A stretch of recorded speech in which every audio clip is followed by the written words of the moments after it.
What's that in your?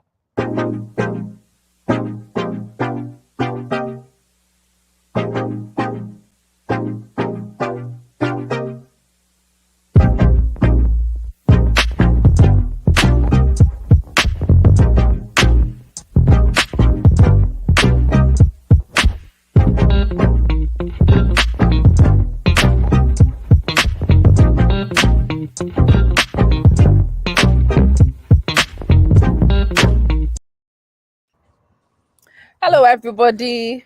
Welcome from the darkness. I hope you are well. It's good to have you. As usual, the various YAA'S and the various AMES are here to have a conversation. And today we want to discuss truthfulness. Right. Yeah, welcome. If you are brave, you are at the right place. If you are not brave, you might need reinforcement to join us. But let's get going. Let me introduce my panel. I'll let them tell you a little bit about themselves, just in case you are new and you've just chanced on us, so you know who is talking and what we're talking about. Let me start with you, Sister Yabwatma. Hello, sis. Hi. Well, so I'm hoping that we have some new people joining us today. If somebody's joined us, doesn't know you and what we're doing here, please do give them a little intro for me. Oh boy. Um well, it started when it all started when Auntie wrote a book, and we got it, read it, enjoyed it, and so when the time came for her to talk about it and promote it, I thought I should be a part of it. And it was also to help me in my public speaking as well, because Auntie kept pushing me in that direction too. So Mm. it helped me too. So yeah. All right, so that's Sister Yabwatma. Thank you very much. You will get to know a little bit more about her as we go along. Oh yeah. Sister Sewa Boating. Hello, sis. Hello. So I know Auntie Afoda through my sister Yabwatma. So she's my older sister. I'm the second of four siblings. Currently in the UK, and I have enjoyed listening to Auntie lots of times. So I sometimes come in and like to listen to her and learn from the panel as we have a discourse actually. So, so that's me. I'm here to support a sister, I mean, and a friend as well. Lovely. Thank you for coming. Thank you. You bring a lot of spice to it. Sister Amma, hello. Hello. Hello, sis. How are you? Very well. How are you? I'm very good, thank you. So, tell them a little bit about Sister Shayla and maybe a little bit briefly about Shayla's Kitchen, and let's kickstart the show. Oh, okay. Amma Joy is my name. My middle name is Josephine, and my name spelled via there is actually Shyla in French. The S and the C is swallowed, so a lot it kind of confused a whole lot of people. People, I guess. And why am I on this journey with Tantia? I think I met Tantia on your show. I'm a Mountain's show, and I started following her because of the way she comments. It's like I would say, any like I'm thinking of something to write, and then she would just put it there for me. I want to write it, then she would just put it there. So we started talking on Messenger, only for me to realize that she's just around the corner with me. All this while I thought she was in London or US. So yeah, that's how I joined the group. So. And for Very Shayla's Kitchen, I have a home business. I cook and I deliver, or you pick it up. If I deliver, I charge you delivery fee. I love money and I'm very serious. And so far, so good. Because of COVID, that's what I do. My food is just good. And like I said, it's not, let me sell myself a little bit. It's not because I enjoy cooking, it's because I know how to cook. As simple as that. I like that. That's all. So yeah, that is what I'm doing at the moment. Professionally, I'm a speech pathologist for little children. And I also do help in the classroom as EA, but because of COVID, this season I didn't take any contracts. I'm busy with my boys and enjoying my home business. And I'm also enjoying the book Chat with Antia. All right. Thank you. We will come and talk truthfulness. It will be interesting today. How we would go with this one. Antia, it's all because of Antia. Let me get Antia to introduce herself and then to explain to us briefly why she wrote the book again. I have a couple of people I want to listen to this today for the first time. So humor me, please. Introduce yourself, Antia, for me and explain briefly why you wrote the book. Hello, I'm YAA'S, and I live in Edmonton, Canada. YAA'S and I live in the city limits of Edmonton, and Amajo is just about 15, 20 minutes away in Fort Saskatchewan. So the three of us, we're here in Alberta. I wrote the book because I had been doing a lot of blogging and posting to Facebook. And I got a push from my son to publish my book. There was a time in my life I was going through a lot of things, and I'm somebody, I wouldn't say that I'm so, what do you call it, holy or spiritual. I don't want to over spiritualize anything, but I'm somebody that I'm very keen about my faith. So when I'm in an environment where I feel like I'm not going anywhere, and when I say I'm not going anywhere, it's not as in post na me pet, but I want to grow or be given opportunity to bring out what is in me. It doesn't happen. So I was feeling very limited and just frustrated. But I'd been doing these writings, and when I do them to them, I get nasty comments about it. But my son said, "You better just do it." So I wasn't taking it seriously, but last year I went to Montreal. That's where I was born. And my dad went to McGill University. So on the anniversary of his death, which is August 13th, that was the day that my daughter and my oldest daughter and I decided that we'd go to McGill University. So we went. It was a very emotional day. Like we're sitting in a cab, and here's the cab driver playing jazz music and this and that, and then I'm remembering my dad, all kinds of things. But to make a long story short, we come back to the hotel room, and I've showed you on my phone before. I have this thing that I wrote out a whole bunch of things. I just turned to my daughter and I said, "You know what? I have to do this. I have to do this." Because you see, there's people, especially our people, we work, all we do is work, work, work. We don't go anywhere. And so sometimes we think people are being frivolous when they take trips. But when you go on these trips and you go and rejuvenate yourself or refresh yourself, then you get a new mindset or something comes upon you. So that was my aha moment. I said, no, what am I sitting here waiting for? Just do it.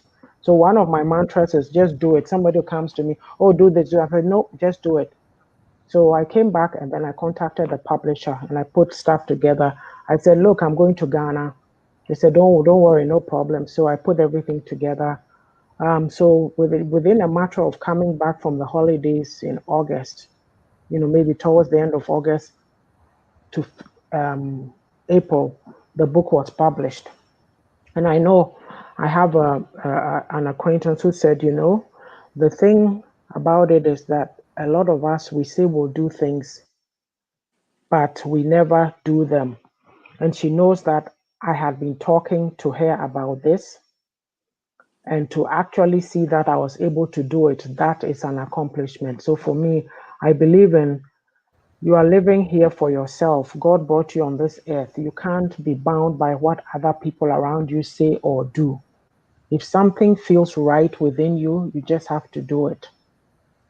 We are in life. I mean, I wouldn't say I have wealth, I have riches, but I'm grateful for everything that God has given me. But what is your purpose? The people around you, what are you leaving them, or what do they see in you that they can learn from and be help? Yeah. So anyway. All right. And I'm so grateful, Auntie, you wrote this book. It's taken us on an interesting journey. I have loved every minute of what we do. And yeah, every Saturday night for the last few weeks, I don't sleep because we have offensive reconsidering life. And Oh, I'm not sure how far we can take it today, but we will take it. Auntie, you want us to discuss truth. Please explain why. Why must we touch this topic? It's sacred, isn't it? yeah. You see? Oh, okay. Yeah. Welcome, Aisha. Thanks for Auntie, joining us. before you come in, the lies around us is too much.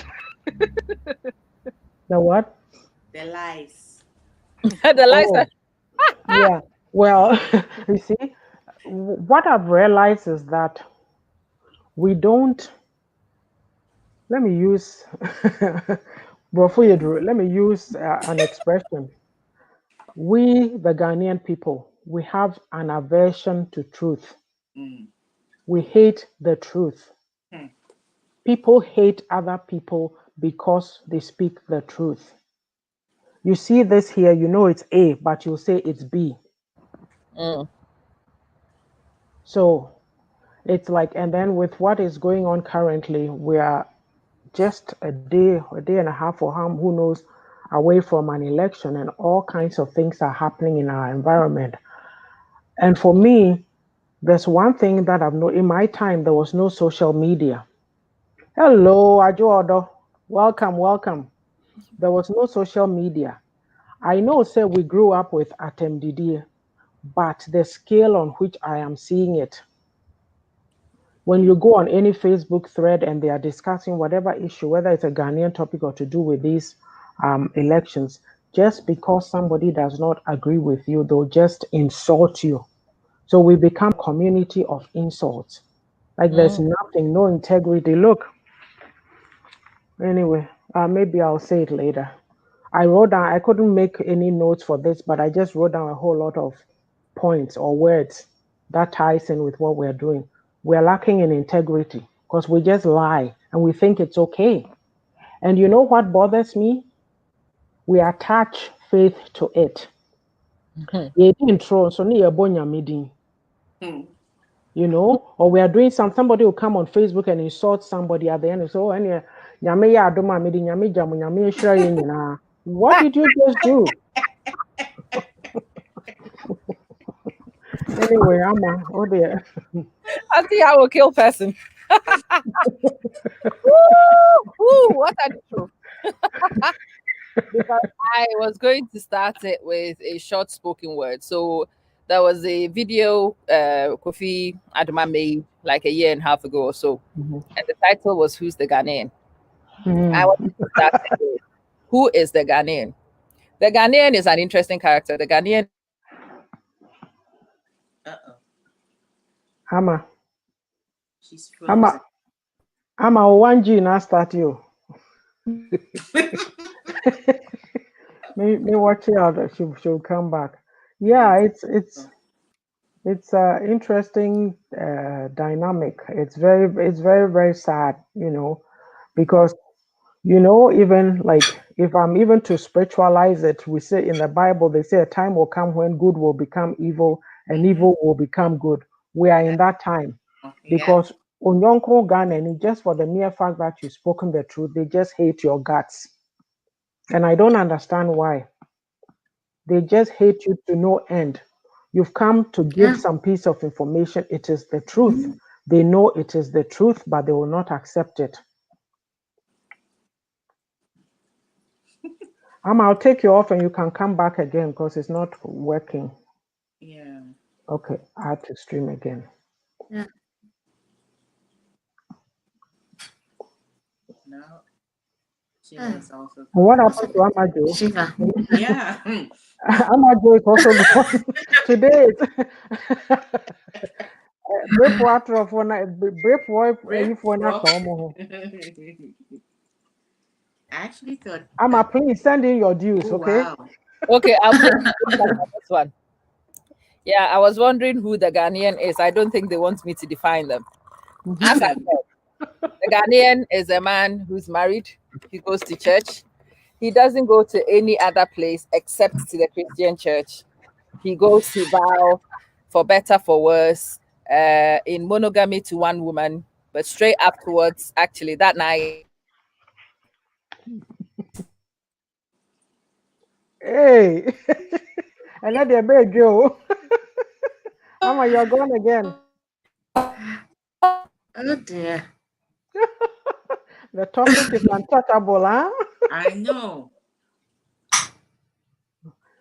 Yeah, so I'll just read. Yeah, read that. The lies and insults are unintelligent, low class, baseless, with no sense of direction, disgraceful, foolish, waste of energy, limited.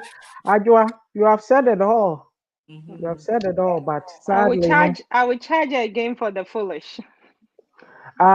look, it's a word. She's expressing herself. Leave her alone. Amma is back on. Let's see.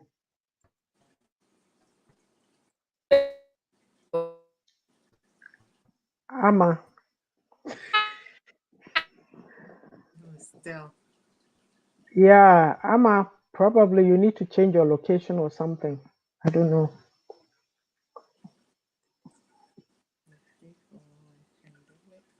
Amma, do you hear us or she's gone? Just give me a sec. Oh, okay. Yeah, so like I was saying, it's just the way, I don't know what happened to us because Do you think that okay? uh-huh. has it worked? Abusa for me, we pay send him mobile money. Why? Mom, you show. I'll be waiting for my momo. I will send mobile money, please. Yes, let's have the show peacefully. We're trying to work out what the Ghanaian is. I'm still trying to find the Ghanaian. Yeah, it's the 1G business. Today, them said half G Ukrainian do. Today it's half G, but we will still make it do. As I was saying, the Ghanaian is an infidel, but the Ghanaian is a self-righteous infidel. Hmm. He is an infidel, but he is self-righteous as well. And he manages to find justification for his actions somewhat. And if Mhm. that's the typical Ghanaian. The Yeah. Ghanaian is one who has problems, galore of problems with their own kids. But they would never discuss their own issues. They would No. rather Auntie issues so we can discuss it and we can dissect it. We can Yes. analyze it. The Ghanaian is one who will come to Facebook and make noise about friends and family government. But that very person will also tell you you vote for somebody just because he's an actor. You support somebody just because he's a teacher. You come from the same village, so support him. He is your cousin. Hello. Follow him everywhere. Welcome. Hello, Mercy. He's your cousin, so follow him everywhere. Don't have a mind of your own. Just do things because you have associations with people. However, we do not want friends and family anything. The Ghanaian is one who wants to be paid for services they've not rendered. And yes, we don't realize this one is a big one for me when we want to be honest and truthful. If you've not done work for somebody and you accept payment for it, you are a thief. That's who you are. Ooh. The civil servant who arrives at work at 10 o'clock is a thief. Mhm. The one who leaves You at are, you 4 are o'clock. forgetting one. We want everything for free. Yes, we were coming there, of course. We want you to give us ideas for business, but we want it for free. And in fact, we will find clandestine ways to get it for free. We would do everything to deceive you to think we would pay, but we would not. But yeah, we have so many thieves in Ghana. There's the thief, and the most annoying thief for me is the one who would take a whole week. Fellow Ghanaians, listen to Amma. Yes, the most frustrating one is the one who would take a week off to go to Otabill's program or to go to whoever's. They have these things around the Independence Square for a whole week. They start from Monday and they finish on Saturday. And Monday to Friday is actually a working week. But that person will not take a pay cut that month. They will still take a whole week off to go do revival and to do all these things and still accept payment for work they did not do and don't realize that that is all dishonesty. So, Auntie, yeah, you want to talk about dishonesty? I just defined a few Ghanaians for you. Let me come round and see. Do you recognize any of those Ghanaians, Sister Sewa? Oh my goodness. All around us. I mean, you've actually nailed it on nailed it on the head. You've said everything. I don't even know. I can't add anything to it. I see it all the time. And I think me saying this, I'm quite brave saying this because I lived in the UK for a while and I left Ghana right after my university education, came to the UK. So I hadn't worked in the Ghanaian sector. Hello, And Mr. my husband and I decided, oh, we want to go home and settle and go work in Ghana for a while. We went there, and bear in mind, my work experience has been one in the UK and going to Ghana. It was a shock. The attitude of Ghanaians towards work was a shock. It was that I mean, I said, I can't do this. I can't do it. So I see it. We are not truthful to our work. We expect to be paid for things that we've not actually worked for. So, oh, Amma is gone again. Just keep talking. Yeah. So yes, I do experience. I do see it. I've seen it, and I do recognize what she's just said. Absolutely. Hey, Ama. Artful dodger name. Ubejayo. Oh, my sending money, but still they will not let me speak. So we say hide and seek. Interesting. So, Sister Sewa, you recognize my definition. Very interesting. Absolutely. Sister Yabwatma, do you know any others apart from the ones that defined? Because there are quite a few others.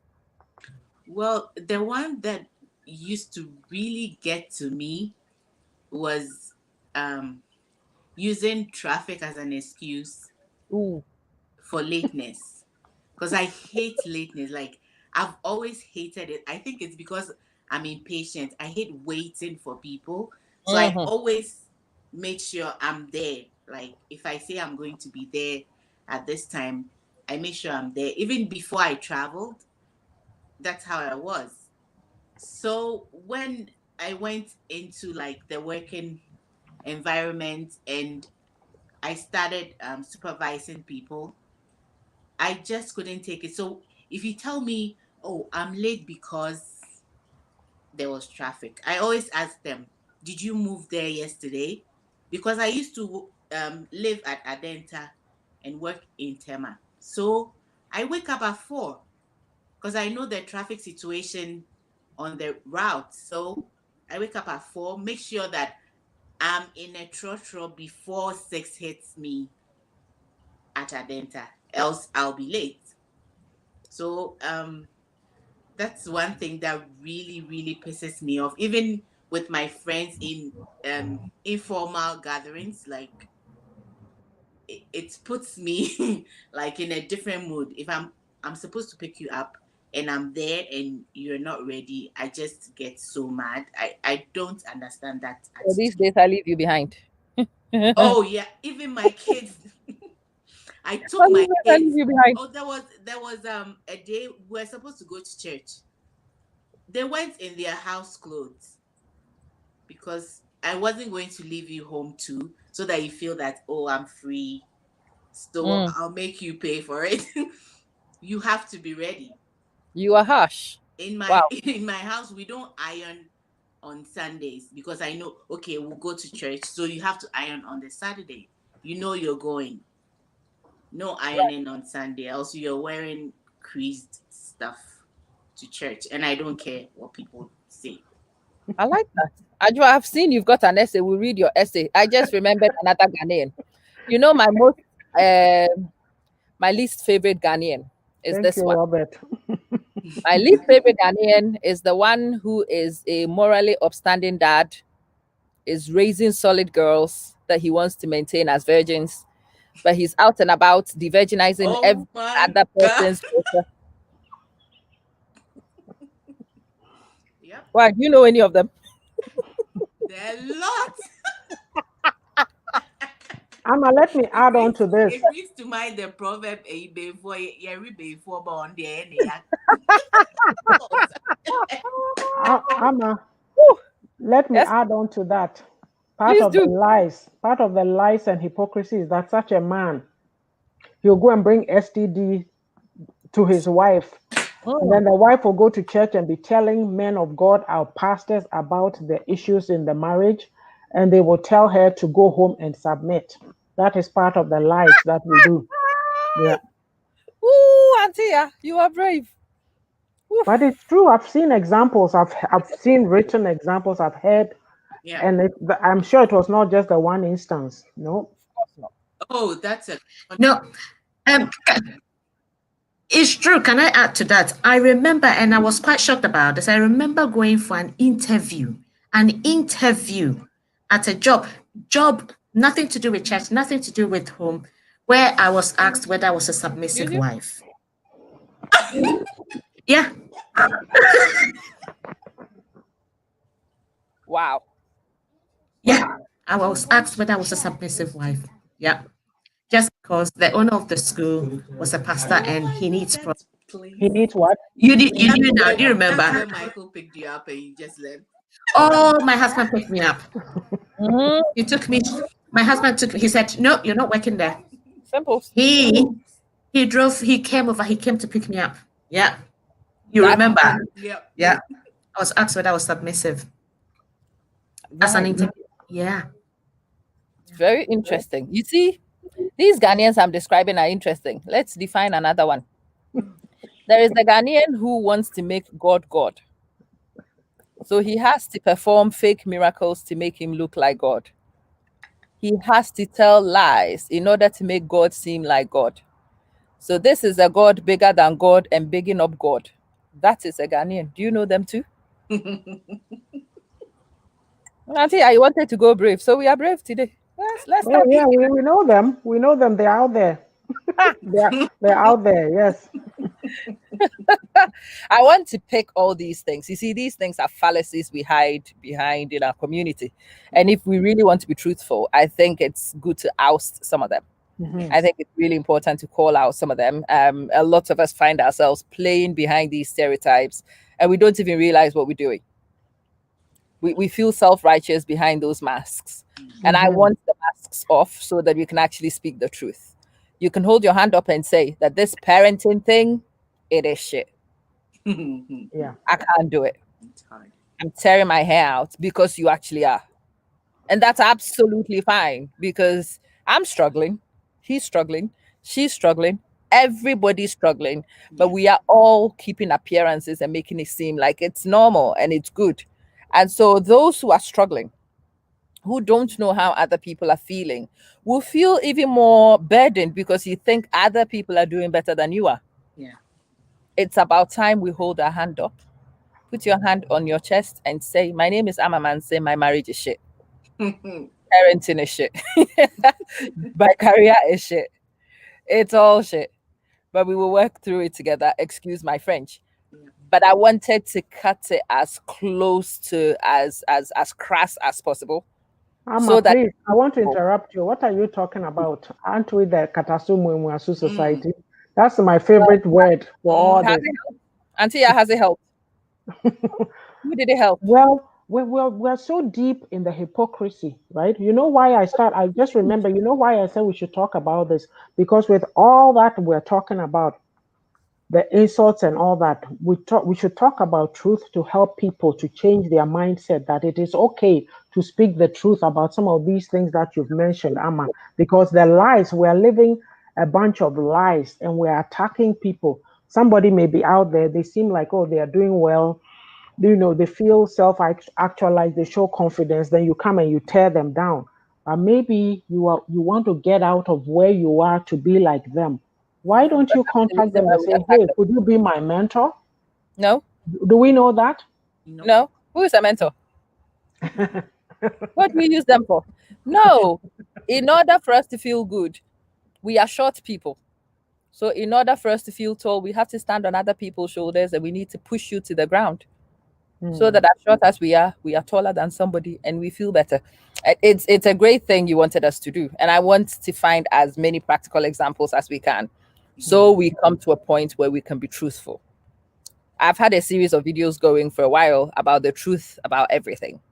I started with my marriage. I wanted to tell people it's not that wonderful. I want to leave every 6 months. I have actually removed the rings many times and put them on the table. So when you do get to that point, it's not just you. I don't know about the rest of them, but it's happened to me too. But somehow I've managed to find a way to work around, and we're still here. Maybe I might be able to tell you a trick or two, and you might be able to find it useful. I think that's more helpful as a community than me coming to sit here and tell you all sorts of nonsense about the fantastic saint I am married to. And most of you know the truth anyway. You do know it's a pack of lies. Most of you do know. And so I'm busy But Amma, please, I'll come in again. Please do. Sometimes, how about the situation where, oh, you think you're having problems or something in your marriage, and then you think you should go and talk to your pastor, and you go and talk to them, and then they'll come and portray that, oh, as for them, theirs is so rosy. So, like, our Ghanaian people, anytime you want to talk about something, then they want to show you up and say, oh, as for me, mine is this, mine is Good that. for them. Find somebody else. But I'm saying that's what I'm saying is that it's immaturity. Like sometimes we don't know that sometimes the person just needs a listening ear. They don't need to hear comparisons. Just listen. Even if you listen and you don't say anything, you say some encouraging words, but don't give any full blown whatever. It works. It does. But every time we want to show how, oh, as for me, they are so, and then meanwhile, it's not that rosy, and yet they are showing that. I don't know. Let me go and visit Sister Sewa. She seems happily married. No, we are not. Nobody is. The way her cheeks are rosy, she must be happy. And life must be. Oh my goodness. I mean, I learned something from Will Smith actually. He made a video and I said, this is absolutely right. He said something. He said, when he got married to his wife, he said to her, I am not in charge of your happiness. You are not in charge of my happiness. I am in charge of my happiness. And it's about you forming a relationship where you do understand that you have to make yourself happy. You do what makes you happy. He does what makes him happy. And it's the respect, really. It's difficult even with siblings. We are all not the same. We argue, we quarrel, but then we make up and we come back again. And it's the same as well. Marry someone that you don't know, two strangers coming together, trying to form a relationship. It's not easy.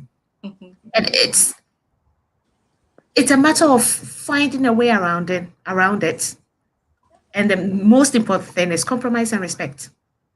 Compromise and respect. Respect. Yeah. I don't know what it is. Oh, compromise. Oh, I have to say that you respect each other's ideas and your opinions when you come together, and you compromise on, all right, if I want to spend time with my friends, he would respect the fact that I need that time for myself. And maybe he wants to spend time with me, but then he'll compromise on the fact that he has me all the time, so I can spend a few hours with my friends. So you compromise. Oh, yeah. Wow. Yeah. Never met it. That is respect. Sister Sawa, Sister, what man? No, as for you, you must be very happy. You are married to a white man. All your problems are solved. No? I was laughing because, oh my God, I just remembered when it started actually. I saw a different side of me that I didn't even know was there. I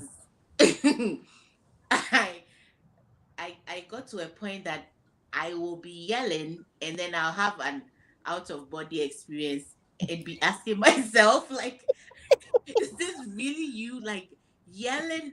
Oh my God, it was crazy. I don't know. I'm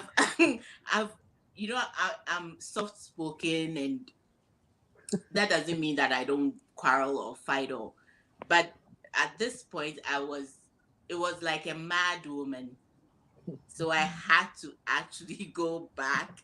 The mad black woman. I know. Very stereotypical. Yes. Yeah.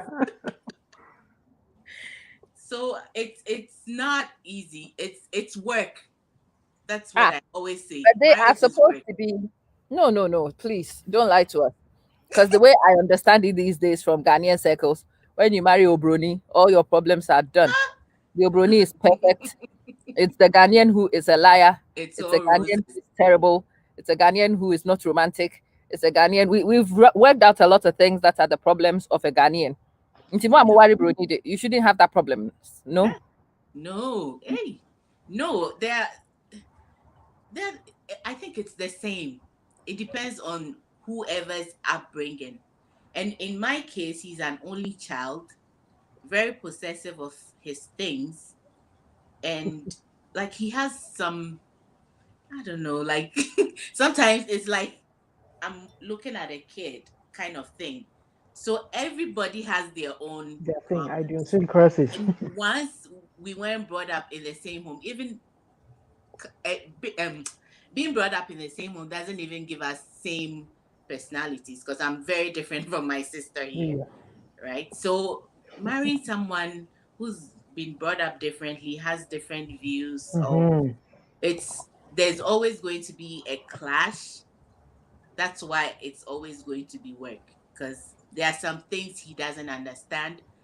And white people, they say everything. Even when they meet you the first time, they can tell you everything in Everything. their life.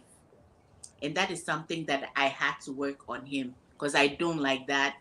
I'm a very private person. And I hated it when my friend would come and he would tell them everything we've planned about, like for our life. I wanted Not to for. die.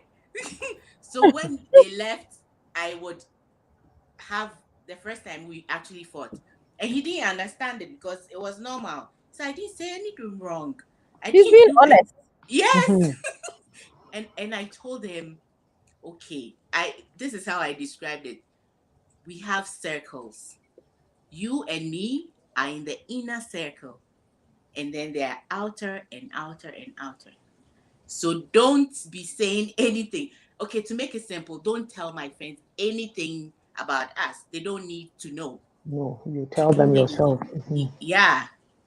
So that's how they're like these things can actually, because the first time we actually fought because he Mm-hmm. didn't understand. He was mad because he thought I was being unfair to him. Right. So marrying a white man is not the solution. Right. Sister, yeah, thank you. Because to be honest, I was thinking of sending the black man home and finding his white cousin Finding you a black one. so that all Jeez. my problems could have been fixed. But No. these conversations are very important. I'm Mm-hmm. intentionally doing it in my typical comical way, but I am also trying to get as many truths on the table as possible so Right. that we all realize it's actually human nature. Mm-hmm. It is human nature. It doesn't even matter who you choose to be with in the Right. end. You are definitely going to clash Yeah. whoever you marry. I remember when I was getting married, I was told it was one of the things people said, "Oh, marry your best friend and everything will be rosy." Well, I married my best friend, but sometimes I want to kill him.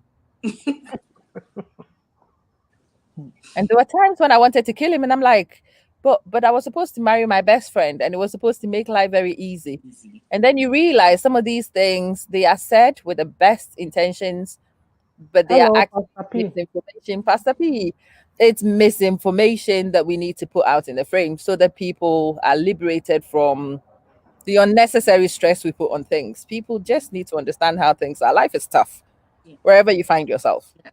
It's work wherever you find yourself. It's not perfect, and it's okay to say so. My life is not perfect. Sister Amma, let me come to you. You seem very beautiful, everything put together, very happy. Life must be perfect. No? It's just good to think that way. It's better. It's fulfill the soul. But then, what do you want to hear again? This woman, what do you want to hear again? We are allergic to the truth. I just said it. We are allergic. It Yeah. makes us sick. So what do you expect? I don't know. Even sometimes when you are allergic to certain things, it's very good. Me, I'm allergic to palm oil, but I eat it. Oh, yeah.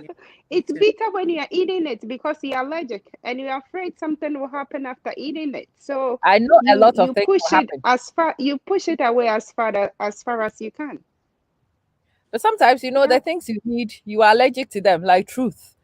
We are allergic to it, but Yeah. we do need it. So we need to find a way to Well, tolerate it. yeah, because we are so much allergic, you will not see anything good coming. We are allergic to it, so we will not say it. What are you saying? We are preventing to have it. Mm. But that cycle needs to be broken. It really does. Exactly. I'm Mm-hmm. looking at Auntie. You see, as young people, we have young people problems. Auntie, by the time she's got to her age, she must have fixed all the problems in her life. She is having a very happy life, very rosy experience. Really? She's discovered all wisdom. By now, she knows it all. She's got it all in hand. Auntie, Mm-hmm. please tell us this truth. Is this Mm-hmm. true? When No, we get to your age, will we be wise? no, you're still learning. Look, let me tell you something. We've had many discussions on this platform, and I need to tell a truth to a woman out there. Okay? Mm. This is what it is. I'm married. I did not marry my best friend. Okay? The thing about it too is that there are lots of women in relationships, in marriages, what have you, who are stopping themselves from doing things because their husband said they can't. Ooh. Oh, sikanunti. Oh, Aye. say, look, you can be in a situation where whatever you are doing is not being supported, but you have to do it anyway. No, I had Oh. to. No, I had to. Listen, listen. There are a lot of. We make excuses. I don't know Yeah. what it is, but we are so afraid because of the upbringing. Okay. I don't know if you had seen a video going around of a little child, a white child, who was asked, "What do you want to be when you grow up?" And they Yeah. said, "I'm going to be a physician." She didn't even wait for the person. Just said, "I'm going to be a physician and I'll create a something or medicine or whatever that will, Yep. like, if people take it, they are not going to die." And Yep. then you put our little Ghanaian child there. What are you going to do when you grow up? Meto mutuo. And one Like, more. even the way that they are talking, right? Oh And then the Lord. teacher said, "Nyame so amount." And Yeah. this is the behavior. Like, when have you noticed, like, you go on different platforms and you see a woman making a comment, and you have a man come and make a comment that, "Oh, you are a woman and you are speaking like that and this and that." So meaning that you are supposed to be quiet, you are not supposed to do anything. No, but Look, marriage, to me, okay, this our culture is use marriage as a trap ooh. to enslave women. Ooh. I see it's a beautiful thing, but there's so many rules, and it seems like the woman is responsible for everything. So I'm telling you here that me sitting here, I did my book. If I'd been looking for my husband's support to do the book would not have been written. So I'm just telling you that you can also do it. No, like, my son also writes books. He has things on Amazon. So I know my husband told my son, "Oh, somebody want to mutual book." So I have a classmate in Ohio. Her book just came out, and I showed it to him. I said, "Oh, hey, this was written by a classmate of mine. We were in Kevash together. We were in the same year group." He goes, "Oh." So I'm just saying, what I'm trying to say is that, what that, "Oh, I Ooh. can't do this, I can't do that." When you were born, your husband was not standing there. And when he was born, you were not standing there. You came on earth for yourself to do something with yourself. You better be doing it. Nejai, aware this, aware that. You are an individual. You come together with somebody. Okay? So me, this is what I'm saying. Stop deceiving yourself and letting time pass by now. "Oh, I can't do this because of Sise." That's why you need to be independent. Do something so you have your own little money be on the side that you can do projects and things you want to do. And let's stop lying to ourselves and grooming, grooming your children see you doing these things, catering to men. These men are deceiving you, running around doing whatever, and you are grooming them the same way. How about you teach them that stand on your own 2 feet so that when he comes, he's not coming to Jimmy Jimmy. You can stand on your own 2 feet and be yourself. There, I've said it. Auntie has said it. Let's add more. And one more hold on. Those of you who are expecting, I think a lot of people, married people, and I get that a lot. Amma, you are so lucky. Your husband is supportive. Mm-mm. My husband is very supportive, but he's usually very supportive when the project is already underway. My husband is very proud, but there has to be something for him to be proud of. Yeah. Yeah. Mm. Sometimes certain things you do will have to get started so that other people will come on board. It's very important. I think that's one of the biggest lies we tell people on these platforms. So when you go to places where people are married and they are making acceptance speeches for things, I would like to dedicate it to my husband, without whose support, well, his support only came in 2 weeks ago. Okay. Yeah, let's cut to the chase. Yes, of course. When the person finishes and they are doing the acceptance, because the guy is actually supportive now. He's supportive, or I would like to thank my wife. I know an author whose wife always insults him for wasting family resources on writing books. But when the book was actually awarded something, when the book was actually awarded something, and this guy was on a platform and he acknowledged his wife, and it was actually done tongue in cheek. It was done tongue in cheek, but the way he did it, I know a lot of people may not have even picked up on the fact that it was tongue in cheek. She was not supportive. She was not supportive. She was not appreciative of anything he did. She only became supportive because this was a £10,000 award. And suddenly she saw some value in the nonsense from the books he's been wasting family resources on. You have to understand this thing very important. It's really important that when you see other people and their partners, and it looks like the partners are on board and they are supportive, and yours is not supportive, baby, everywhere the same. You have to get an agenda going before another person can get on board and another person can support you. So if you are one who's foolishly thinking that another person needs to be on board to pull you along, you will never do anything. Antia, thank you. That was a very important truth to get out here. Let's go and talk about the general behavior we have. Let's define another kind of Ghanaian. The Ghanaian who is a sensationalist, bad news monger. Let's crucify him, monger. The Ghanaian who would not come and watch Antia and us talking about progress. But let me switch the camera on tomorrow to this Antia. You will see 1.5K, 4K, 15K. Actually, let me come find some stupid thing to put on a Facebook page about somebody who is accepting bribe. 25K instantaneously because I am assassinating somebody's character. Let me come with gossip about Sister Sewa's marriage. You will see how many people will come. Let's change the title of this very video and get angry for 10 minutes. Let's try it. You will see people who will magically turn up here. Let's decide to crucify Pastor Patience for 5 minutes. Let's expose Pastor Patience. She's a fake pastor. Let's call her a fake pastor for 2 seconds and find reasons why she is a fake pastor. Yes, Sister Aisha, I know you too. I know you drive some car you don't even own. It is a car it belongs to somebody. The house you live in is not even your house. You took it from somebody. Let me find something to dish on another person and the numbers will instantaneously multiply. That's the Ghanaian.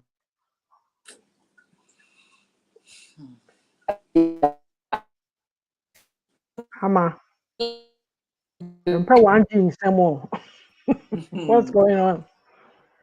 So, okay, till she comes back, what Pastor P said is a very important point. So, if they support you or don't, just do your thing. Hama is back and be happy. Stop seeking approval. If you are going to sit around waiting, based on what I was saying. Oh, Amma. Okay. based on what I was saying, you won't do anything. So you have to push yourself. Yeah.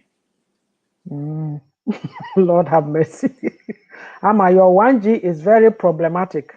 It is. So who wants to go next to expose these? Well, still on the approval thing, Mhm. and it's oh, hi. Look, I didn't pay family dues. I don't think they've received the momo. So I Ama, have your family dues is a problem. Mm-mm. at the end of the month, if they don't get their money by the 5th of the month, they do things like this to me.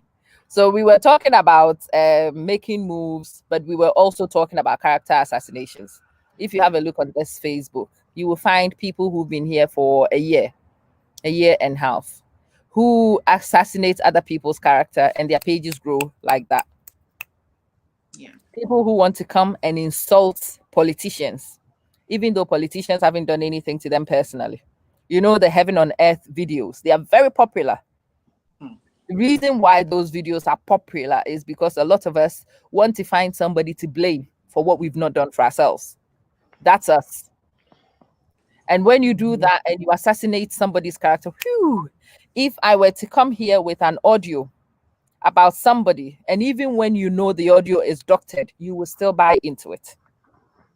You will refuse to acknowledge the fact that it's doctored. I think any intelligent human being who saw the one about the president recently, you watched 2 minutes, even before the original video came out, you watched 2 minutes of it, you knew something was off.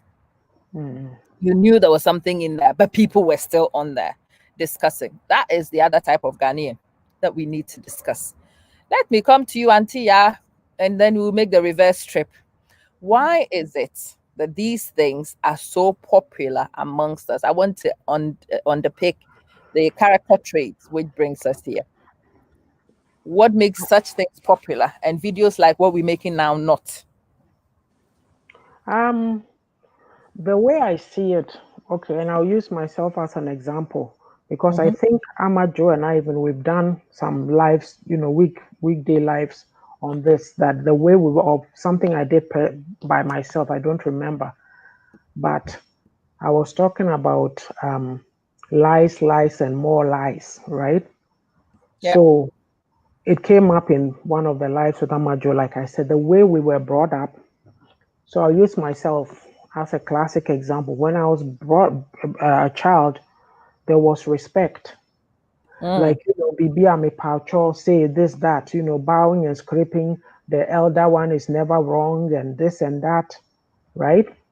Yeah. So even if something was happening between you and a sibling, oh, it's okay, Mo, I know Jaimaninka, this, that. We don't talk about things. Mm. We say that, oh, be quiet, keep the peace, right? Mm. And sometimes it works in certain circumstances, but not all the time. So there's a lot of us walking around. We haven't really acknowledged what has gone on with us. We don't know how to speak the truth because we've not been taught to verbalize how we actually feel.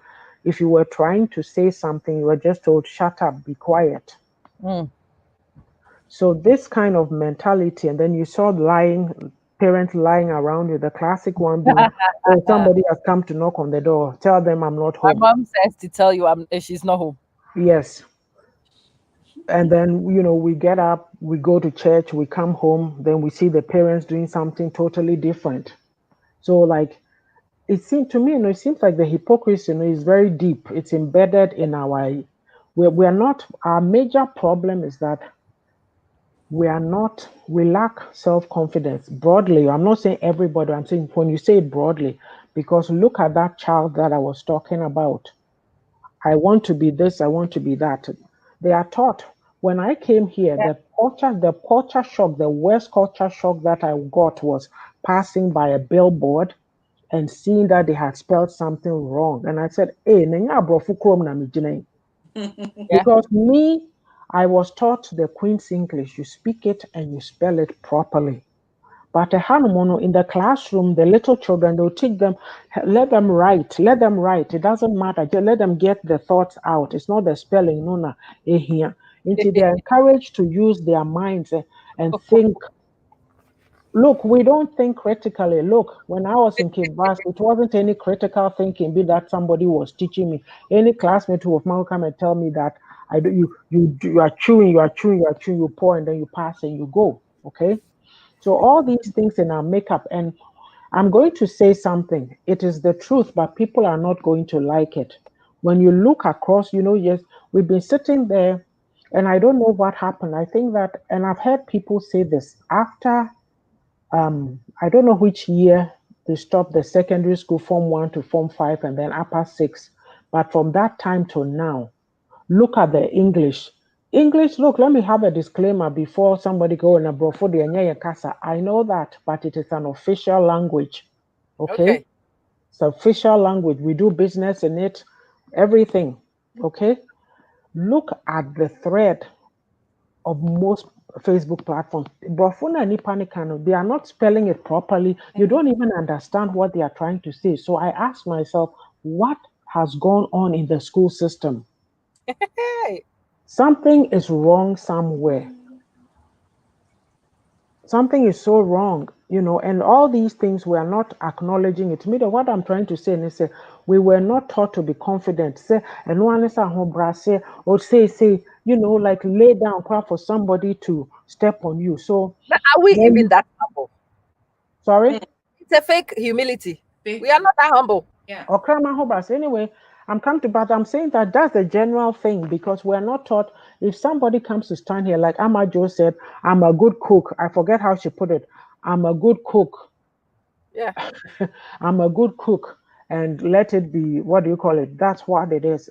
I like that. If you are good at something, say it. Yeah. I wrote a book and it's darn good. And she said one man so, right? And so Meanwhile, no, Amma, last week I saw something. I didn't listen to it. It was on the news. I just saw the headline, so I can't even pronounce. It says China has sent something to the moon, some probe to go and look for samples. yeah. So I was on some Facebook Live and I wrote, Chinese people are doing something, and we are sitting in Ghana and we are coming, sorting people, tearing people down. All that we are talking about is the mind, though.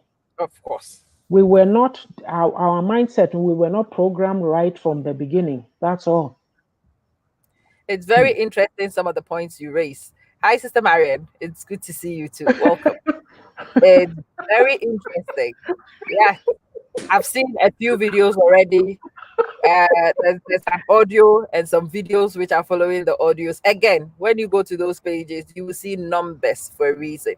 But let's come to this thing, which is also another truth we cannot run away from. You see, most of us don't do anything with our lives because, again, we are taught with this fake perfection. Amongst us, we still have this notion that it's possible to be perfect, but it's not. It's genuinely not possible to be perfect. It is much better for you to have something out which might not be perfect yet than to wait for the next 10 years trying to get it perfect before you put it out. And that's another truth we also don't dare. Oh, let me come to you, Sister Ya. Does that register, Sister Ya Bwatma? Again, which one? Let's start with perfection. Have you found yourself trying to be perfect and wasted a lot of time and not achieving much? Not for me. You are a lucky woman. I haven't. I'm trying to think. Like throughout my life, I don't think so because I've always been odd. See, the odd people. I've always been odd. Very, So very unique and very lucky. So those of you who watch me on Facebook, you find that I type on the go and I type on my phone. yeah. And I don't have time to come sit in the studio. So I eat whilst I'm doing my live shows. All those things came from a program I went to about 4 years ago about not trying to be perfect, but getting things on the table first. And the guy says, type it with all the typos, notice the typos, own the typos, and edit them, fix them. But at least you've got something out. and then you edit it and you make it better. There are so many of us who say we can write a book like Antia, but we want to get a perfect book first before we put the book out. And for the next 25 years, it will never be that perfect enough to put out. So you will find yourself with many half-written manuscripts, not really getting anywhere, thinking that Antia got it perfect before she published.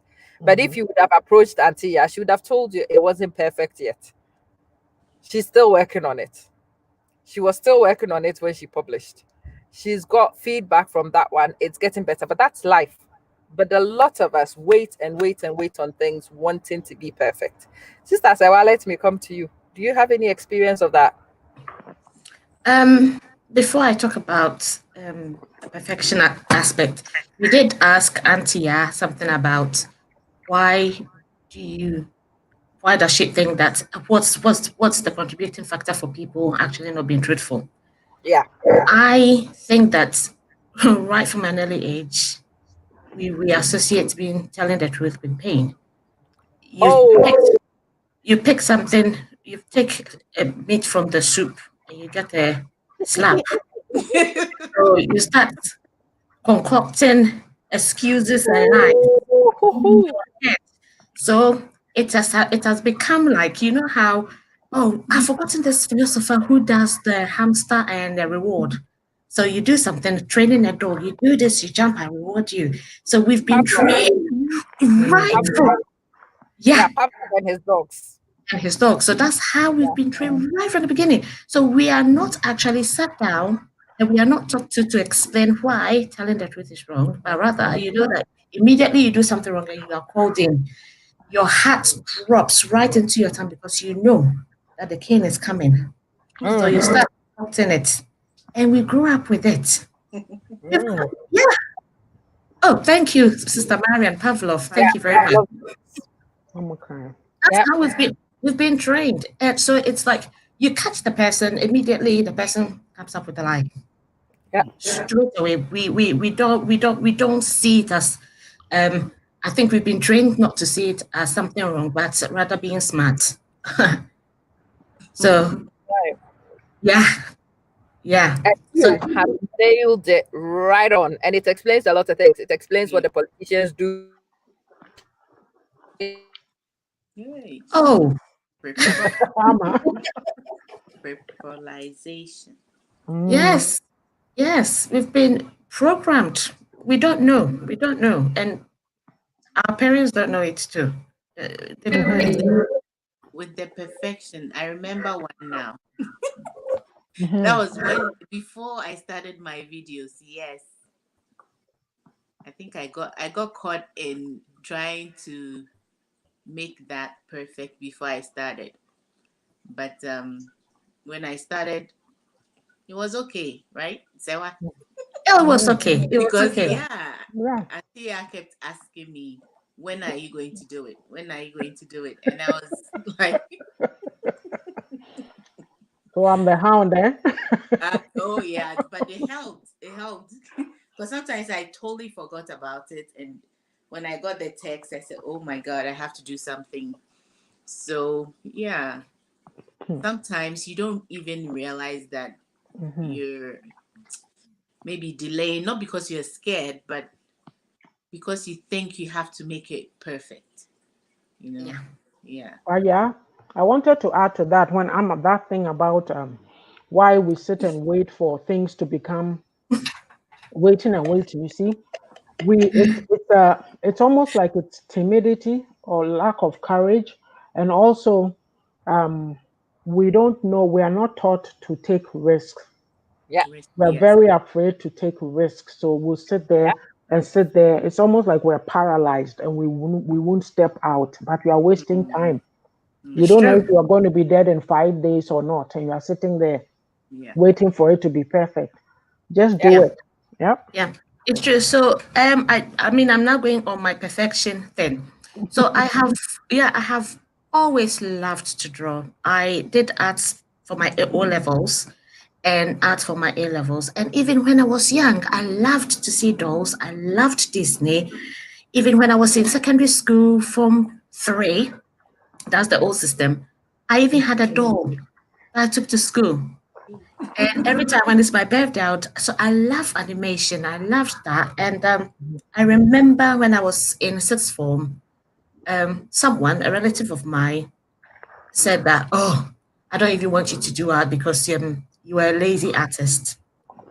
And that really, affected me. I really wanted to even do graphics in art tech, and I couldn't do it because I always felt like I'm not perfect. I'm not perfect. But art in itself is an interpretation of what you see and what you think. So you can make anything art. I've seen artists just drawing lines, and their lines are selling for millions of dollars, and I'm Look at that.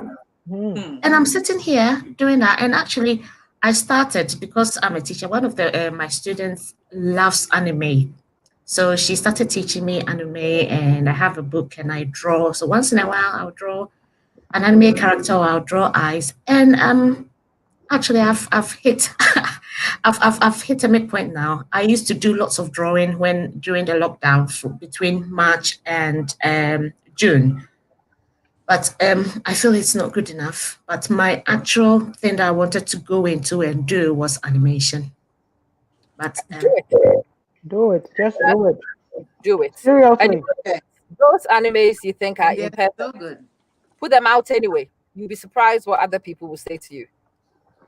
I mean, you do know that you've already decided they are rubbish. So what's the worst that could happen? Other people will agree. I think when I say it, it doesn't hold water because she thinks I'm her sister. So I'll take put it out. Put it on Facebook. Actually, because you're right, because commissioned me. She said, "Oh, you need to draw an anime version of me," and I've still not done it. So how much do you charge? So I want one. I will do it for you. Yeah, seriously. I will pay for one. So please do one for me. And I think you might surprise yourself. Okay. And when really start looking at the ones that you've done already, make sure you sign them and you've got copyrights taken care of. But put a few out. You might find people who like it. And as we always do, that's another stream of income. You might find all of the people who might want one. Yeah, it's true. But that's the business ready to go. You charge, you do it, you take your money, and you are done. And that's a service you could do. Turning your hobby into an income is one of the most amazing things you can do for yourself. But again, who says art has to be perfect anyway? Like I said, okay, you've decided it's rubbish. All I can do is agree. And if I agree, I've already said what you knew already. But what if I don't agree? What if I disagree? It's true. It's true. What if somebody finds it fascinating? What if I've seen people who put their art on Facebook and found buyers and got commissions to do great projects too. The problem is the difference between those people and you right now is that they've put it out there. You haven't. It's true. And the one thing which that happens is fear. Yes, Antia. Sorry, we have to go on a commercial break. We are on books. Hey, we are terrible.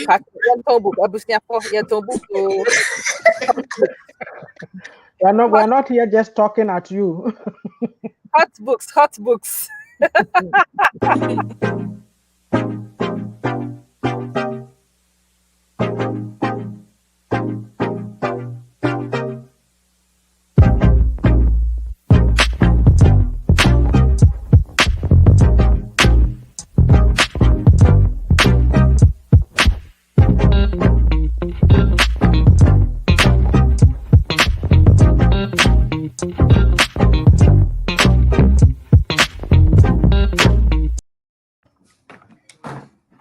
Welcome everybody. I'm glad you are here. I hope that you find yourself on a personal journey with us. We are reading Auntie YAA'S book, and Sister YAA, I'm going to ask for a kind favor from you again to read a section from the book for today. Amma, please, before you do that, can I make a comment to Sewa? Please do. Sewa, do you know, you have an idea how many years you have before you retire, right? Yeah. So please pace yourself with the advice and tips Amma gave you. Don't wait 10 years from now and have that conversation again. Pace Okay. yourself and start now, because you don't know what is going to happen. It's a different source of income. If you start it by the time you are retired, hey, you know, there'll Yeah. be something coming in. So Mm-hmm. yeah, I'll keep Thank you. posting. I'll do what you did for me to her. yeah. I was going to say I'll be checking on you through, yeah. So yeah, anyway, I'm Really, go on. I want to commission you to make one for me. And when you make it for me, I will post it all over everywhere I want, because that's why I want to pay. Oh, I will do it. I want to pay for it. So charge me. Tell Sister Ya how much you want. And I want it. And I would like to have it in the next 2 weeks, please, because I need it as a Christmas present. I will try. Don't try. I will try. I you'll need be it. on Christmas break. You can do it. Yeah. See, Christmas break, I'll do it for you.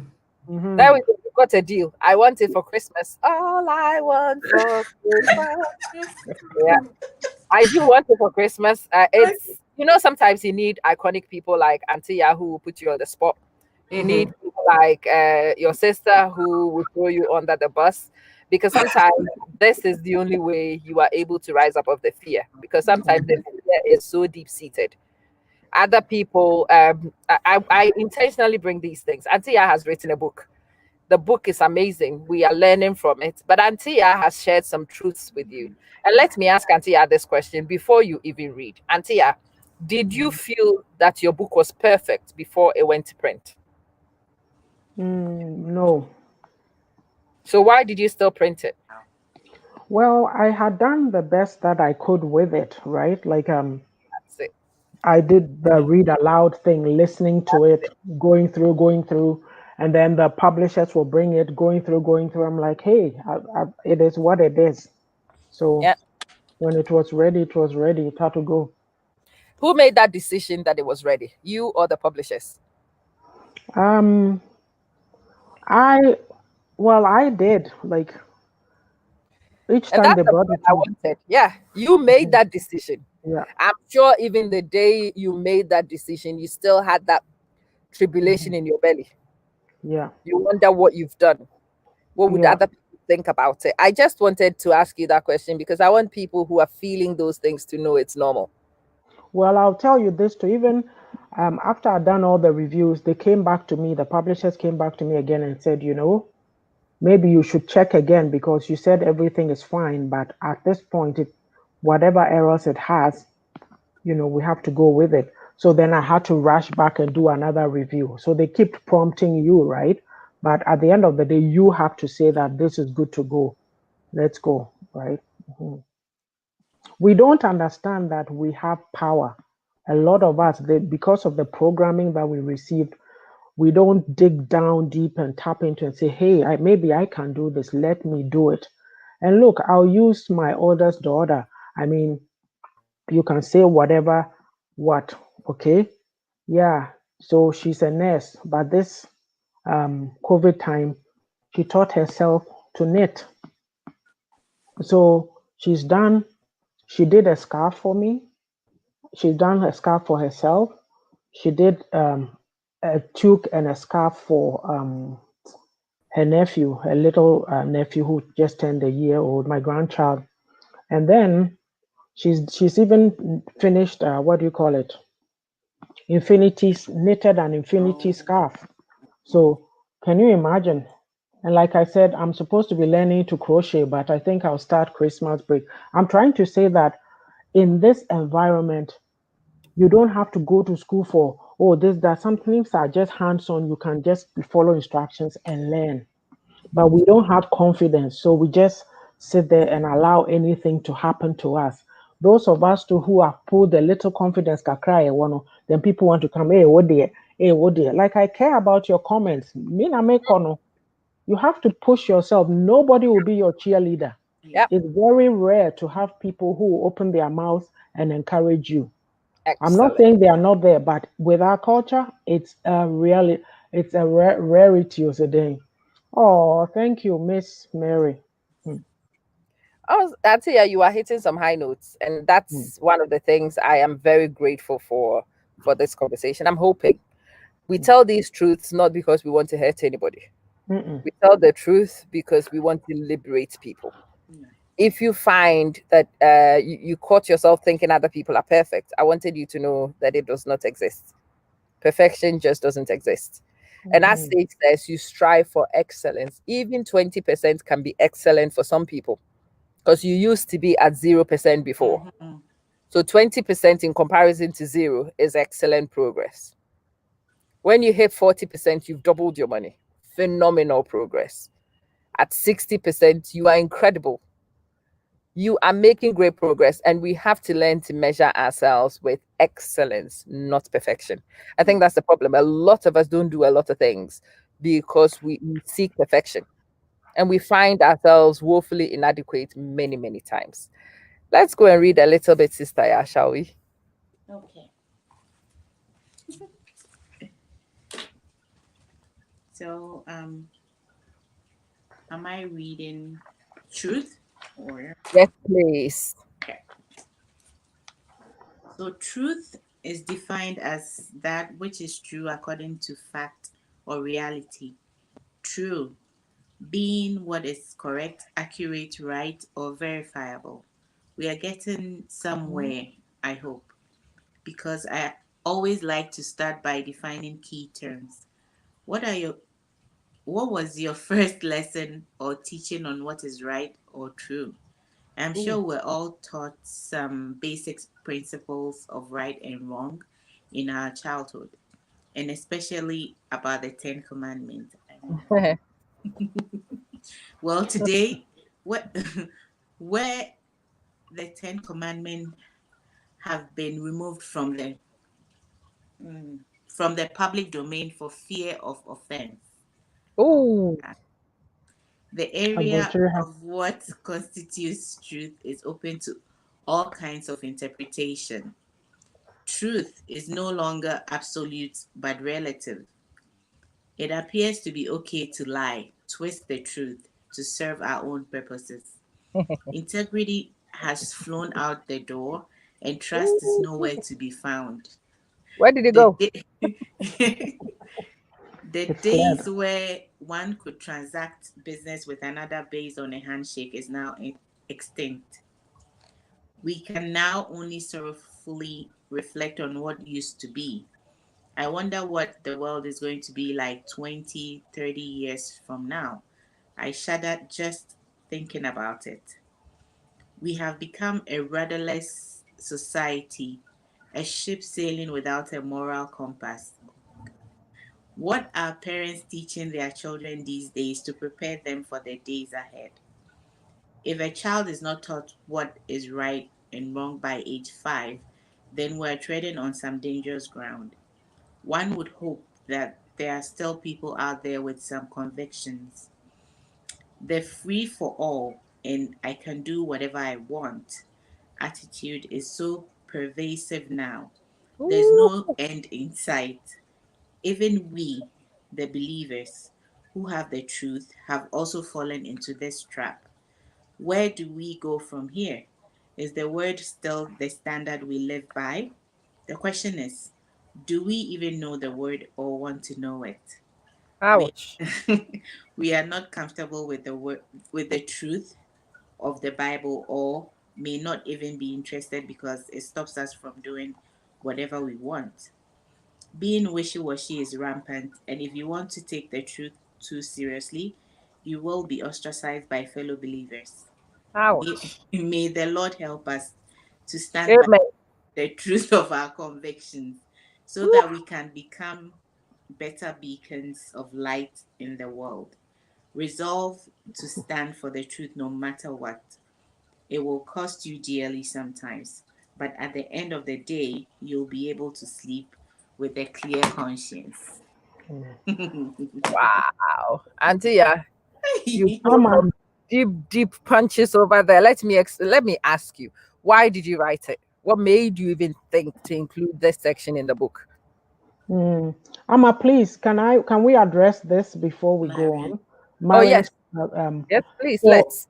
yeah, so Marian, so people have told you how good you are and what you can achieve, but it's fear You know, whatever it is, and I'm not saying I have the answers, I can only encourage you.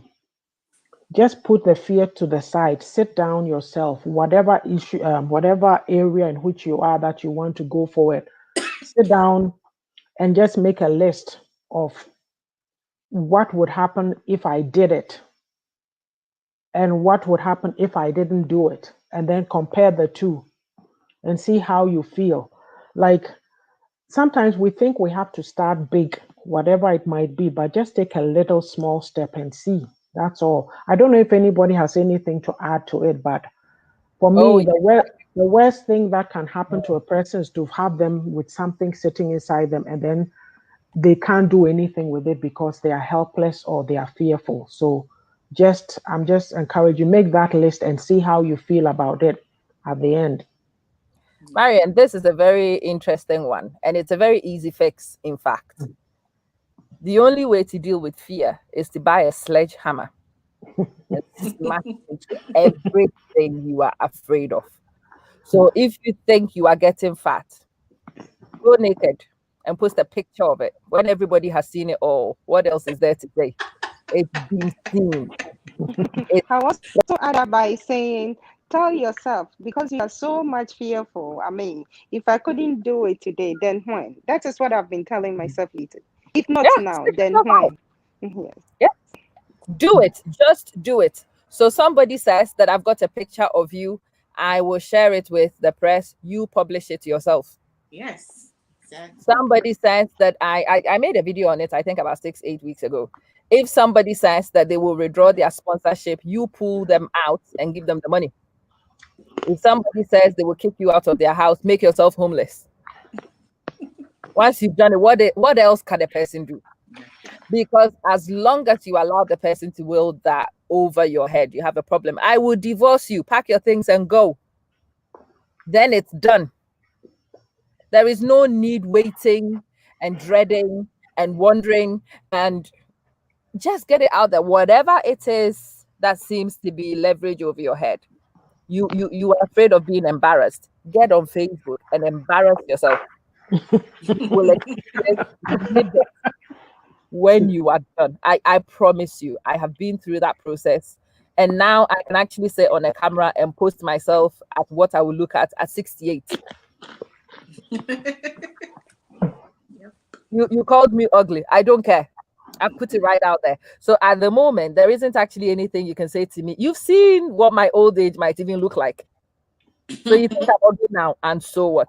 It's just taking control of the things that other people will be able to use to hold over your head. And whatever that happens to be, you've got to smash into it. You've got to rip into it. You've got to get whatever out there so that there is nothing new to say. And the liberty you will experience, I cannot describe. When Hey, there's Amma, nothing to be afraid of. Yes, Antia. I'll add a comment. When you talked about camera, it reminded me of something about 3 years ago. I think it probably might have been, she's laughing. It probably might have been, what do you call it? 3 years ago, maybe 2017. It was around Christmas. And you're welcome. It was around Christmas. And so I said I'll do a video, right, about helping people because Christmas time, charities and that. And I didn't have a clue. I was doing it on Facebook. I think it was just all over the place, whatever. I posted it. Yeah. The next time that I did it, I put, oh, yeah, this newbie did a little better this time. So what do you have to fear? You see, the thing that I think the way we were brought up to, we are not taught to acknowledge our failings. Yeah. If you talk about it, I take it and I put it out there before you. You can't use it against me. I've already told you. But we don't know that, right? So Yeah. So when you are naked, what is there to say? yeah, really. It took a little child to tell the king that the emperor that he had no clothes. A lot of Ghanaians are walking around without any clothes on and they don't want to be told. So yeah, we leave those people to worry about themselves. But as for me, if you think I'm ugly, I'll send you a naked picture of me dancing. Everything jiggling. But you thought I was ugly in clothes. You haven't seen me at my worst. So I send you me at my worst. And once you've seen that one, we've cut to the chase. There's nothing else to say. Do you know what I mean? And it's the only way I have actually discovered, which gets power back in your hands. Somebody wants to insult you, you own it. He says you are ugly. Thank you. I'm more ugly than you. It's okay. And if I can make my ugliness make me money, then who's laughing in the end? And that's how I look at things. And maybe, yeah, Marian, if you look at those things from that angle and you don't allow people to hold things over your head, you might find that this fear subsides and you can actually live. You can do things when you are no longer that afraid, when you are not that scared. But Auntie, I was asking what made you write the book? What was the inspiration? Well, I got to thinking, see, sometimes when you are brought up a certain way, you kind of wonder whether it's it becomes a cross for you. I was thinking of a word, but it's not even coming to mind. But it's like I asked myself, does anybody really care anymore about this truth? Because you go into situations and you are the one who, oh, this is not right, this is not that, and you become enemy, public enemy number one. Even in church, No, but of course. when you see something and you talk about it, they go, oh, well, it's like this, it's not like that. So I asked myself, okay, was there any value to being a principled person? Like, does anybody, where are my words? Does anybody care about integrity anymore? Values, respect, morality, honor, ethics, and all this, the mindset. It's a big, I don't know. I just had to ask because all Auntie, around you, people. Auntie, I just have to drop this in. It's like I was listening to this radio station where they said a man mistakenly got a child out of from outside his marriage, and now he's out asking if but where do they put it? The woman want to leave. So should I mean they're Oh, I asking thought people that the woman nonsense. exactly now. Yeah. Somebody just came in. One of the men who normally talk on that program ended up saying, "Oh, the even the woman will never forgive.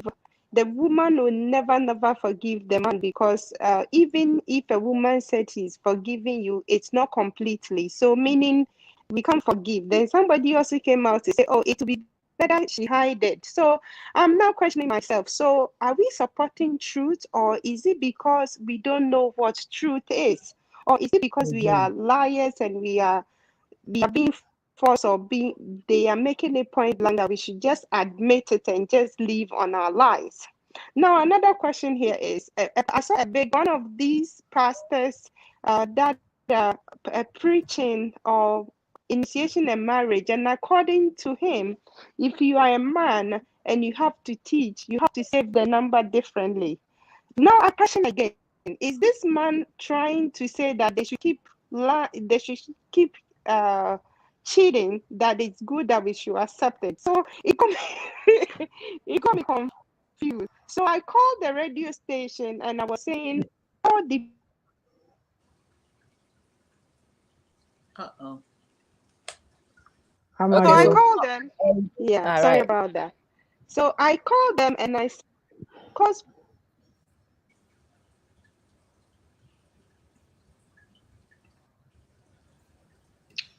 Joe. Okay, so it's not me. Can you still hear me? I thought it was my Yes. one. Yeah. Yeah. Can hear Right. you. When Amma comes, we will pick Amma from there.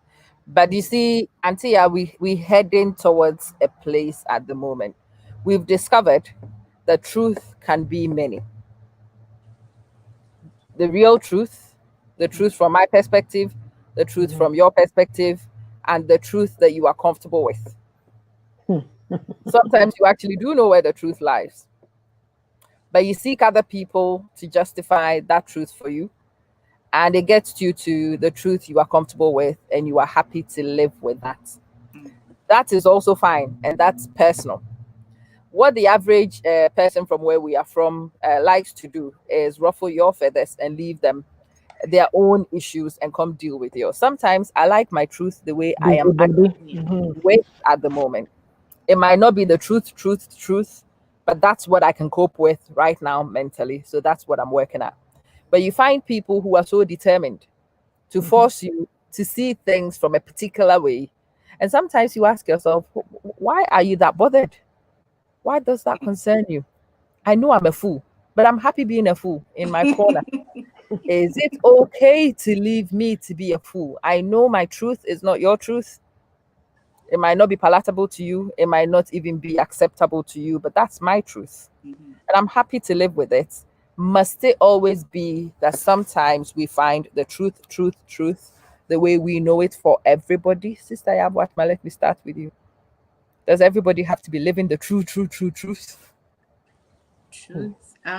No. And I'll use like the example of marriages, for Uh-huh. example, because every marriage is different. When my younger friends like come to me and talk to me about their marriage, I always start with, this is what works for me. So you have to find what would work with For you you. and your partner.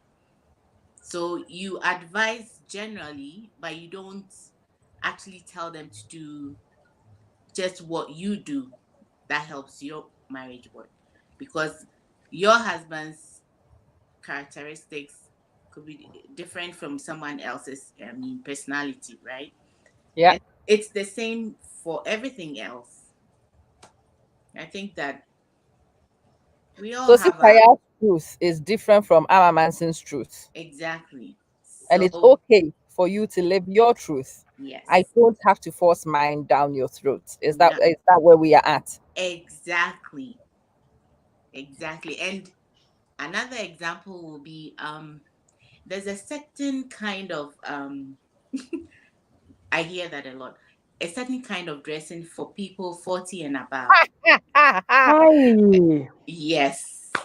Do you know how just many times I've heard that? You've heard Yeah. that? just Oh. today I've seen a comment about somebody who saw me in my gym clothes. Yeah.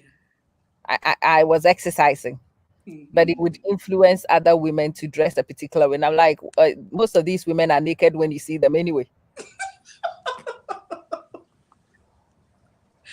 Yeah. Yeah.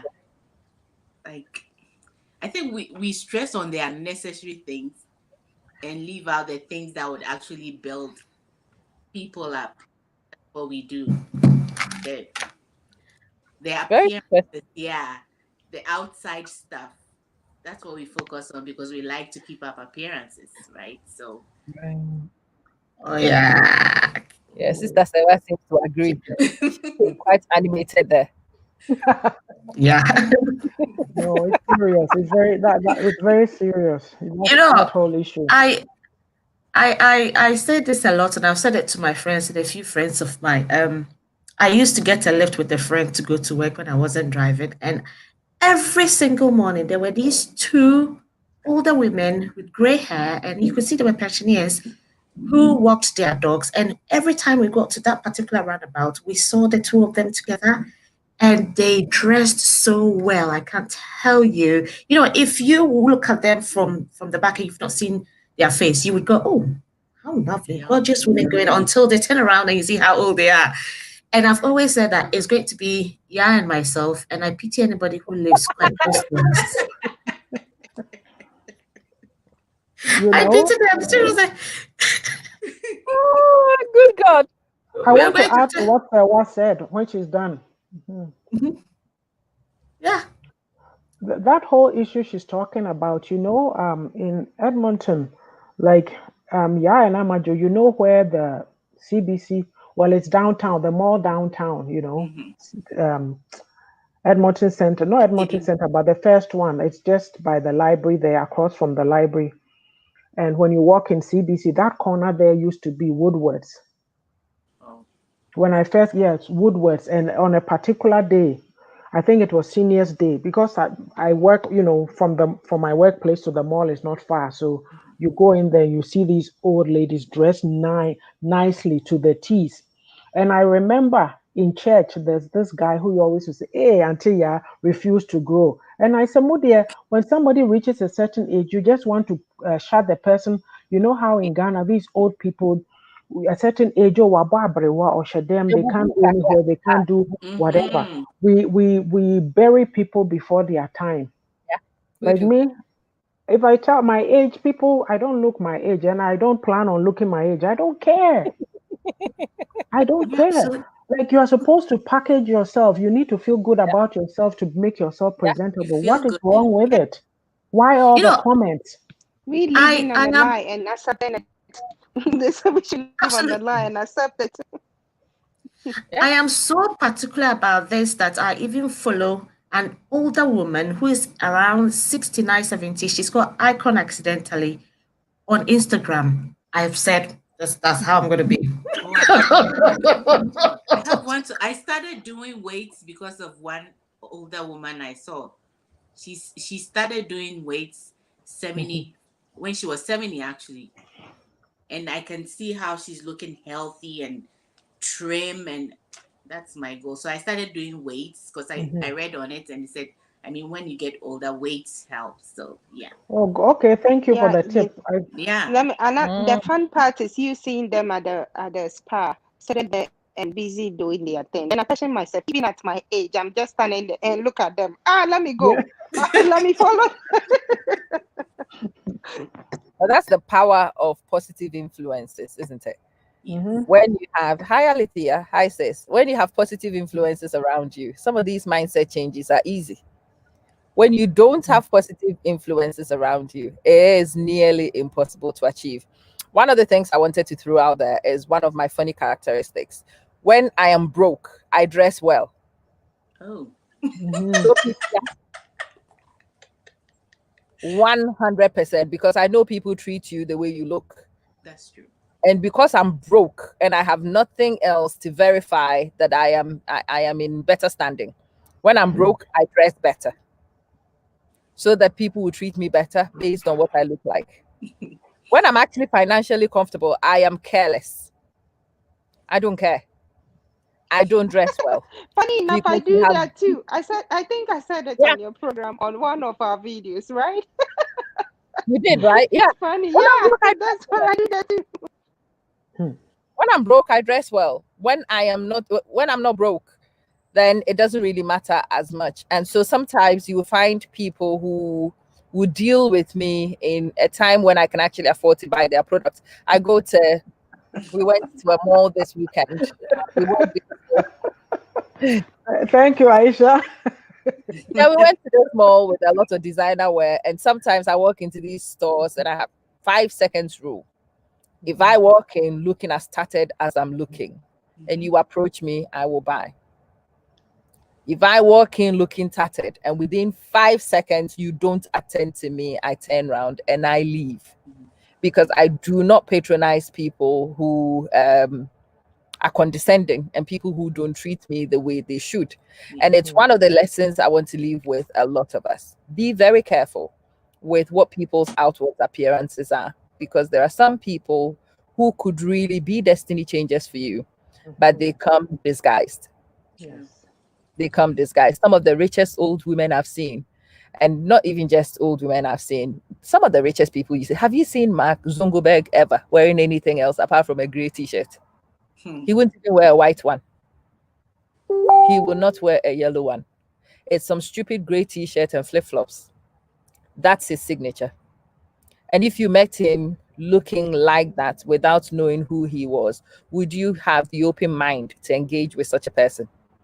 Or would you let the stereotypes and the old behaviors restrict you from engaging? Today's lesson for me is that there are multiple truths. You can see things different colors from different angles. Same thing, different light, different views. And sometimes we think that the one view we've seen is probably the right way, and it's not. There are many, many ways to see it. Sister Shayla, you were saying something. Let me come and visit you. It's been a while since I actually let you speak. Amma, please, after Shayla is done, can we look at Ajo Odo had 2 comments that we hadn't looked at? We need to look at. Sister Shayla, are you there? Yeah, I'm here. Right. Okay. Let's go back actually. I want to Grace, what are you picking up? What have you picked up? What have you learned so far? What are the things you want to signpost before we go to address comments? Okay. What I would like to say is, I think we have lived on the lies, and then Yeah. we live on it and live on it, and we have accepted it. About what I Yeah. was talking about in the radio, I call them, and this is how I put it. I was we have lived the lie, and if that was what works for us, then we should realize that life is changing, the world is changing, so we should try and retreat back and start telling us the truth. And I think with the truth, things will change, because we have we have embraced the lies too much, and now it seems like we really want to accept it that it is, Yeah. and the only way we can do out of it is try to go back and start telling the truth, and that should help. I think that is what I will add to what I wanted to say. Okay. That's very good. Thank you. Auntie, yeah, let's go visit Sister Ajoa's comments. Because there are many people in our society, communities who lack emotional intelligence, lack of knowledge, lack of any sense of goals, lies, gossip, pull down those with directions because they cannot measure up to them. Steal from the poor, weak, vulnerable ones, promote negativities, yet they expect you to follow them, promote them, choose them to be a leader, trust them, do their will, and tell you how to live your life. Constant party, stubborn kwa. Ah, she has said it there. Bam. There is nothing else to add. It's The other one is being programmed wrongly, so should not prevent us from deprogramming ourselves and learn new coping skills to reprogram. The problem is that many of us do not want to change because Ow. their poor characteristics and lies are being accepted by others due to lack of knowledge and foolishness, period. Bam. Ooh. Case finished. Oh, hi. Hello, brother. Akwe Sankra. Hi. It's good to see you. Welcome. So we are learning on this platform is mainly about perspective changes. Today we wanted to talk about truth. We've shared quite a few truths, but what is actually a sticking point for me is the fact that we have multiple truths. So, Sister Sewa, if somebody's come to see us at this point and we wanted to summarize what we've discussed today and what you've learned, what would you say? I would say that first and foremost, you need to be true to yourself. Ooh. What do you want? What do you want? What do you want for yourself? Ouch. Actually, I've learned from you because I've got a bit of a kick in the butt to get some ads work done, and what I learned from our discussion was people tend to want to please. They want to seek approval. That's what I see from our Ghanaian community. We want to seek approval from our elders. We want to seek approval from our pastors. We want to seek approval from rich people, and we want to please them. So their truth then become our truth, which shouldn't be the case. So we listen to them and rather want to go for advice from them rather than actually thinking about what works well for you and what will make you grow as an individual rather than and being actually honest to yourself. Because sometimes there are things which you hear, you go, really? Should I be doing it this way? But just because you think that the person who you hold in high esteem has said it, you just go with it. So being true to yourself and actually not trying to please and seeking approval. As I think Pastor Patience did mention that, not seeking approval. Yes. Yeah. It's been very interesting. I've picked quite a few valuable things. And the one you just had posted, very important. Sister Yabuatma, let me come and visit you. What have you learned? What has flagged up for you in this session? What I've learned, when you asked me about the perfection, when you went off, I actually was talking about a part of my life that it did hit me, but I didn't realize that was it. And that was when Antia was pushing me to make those videos. Yeah. So sometimes you don't really realize that because you want to make it perfect, you don't take a step and that pulls you back. But what really stays with me is how we got there. What Sewa said about being punished for telling the truth. So, as parents, I always have the next generation in mind. So, as parents, we should be careful how we deal with how do you say wrongdoing, because there's I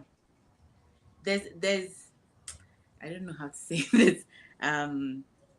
A thin line. Would you say a thin line Yes, between that's what Very punishing and a very correcting? thin line between punishing and correcting, because if every time my kids, for one, Jade, he will do something bad at school and he will come and tell me, because not because I don't punish him, but because we talk it through.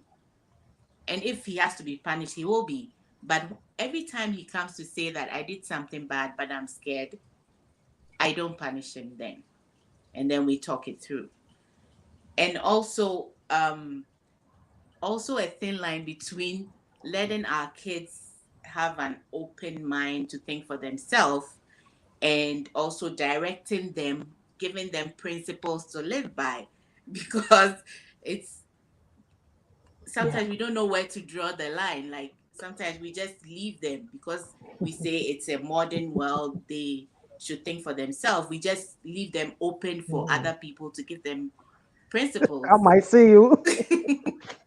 And that's how come the I don't know if this is but Al Qaeda was able to get white people to work for them, white kids, because they don't have any principles. So if someone gives them something, they will stick to it.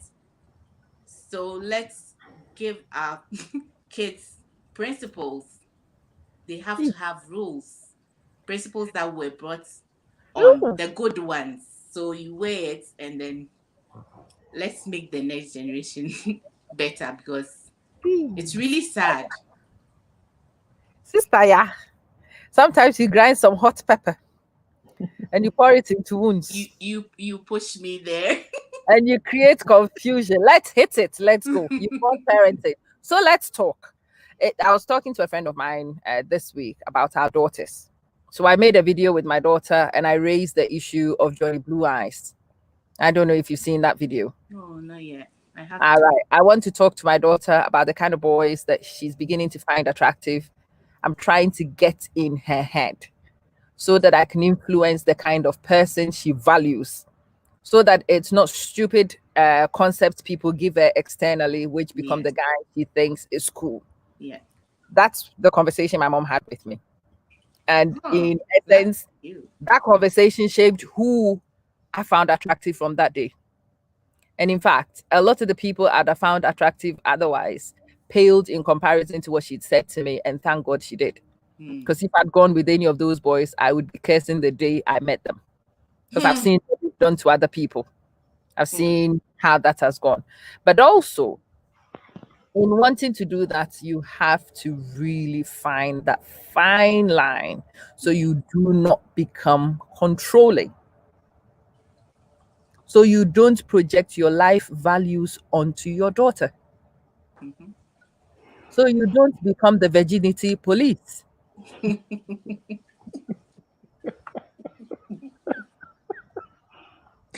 Virginity police, oh my God. Is anybody a virginity police? That's what a lot of us are. We are virginity police. We must protect it by hook, crook. Yeah. But because of us, the girls take it from the left, from the right, from the side, from the top, from everywhere else, and leave the one place you will police. And then you come into public and you tell people about this virgin daughter of yours who's taking it from all the other sides. Because the values. Miss Aya, are you okay? Is everything all right? Everything is fine.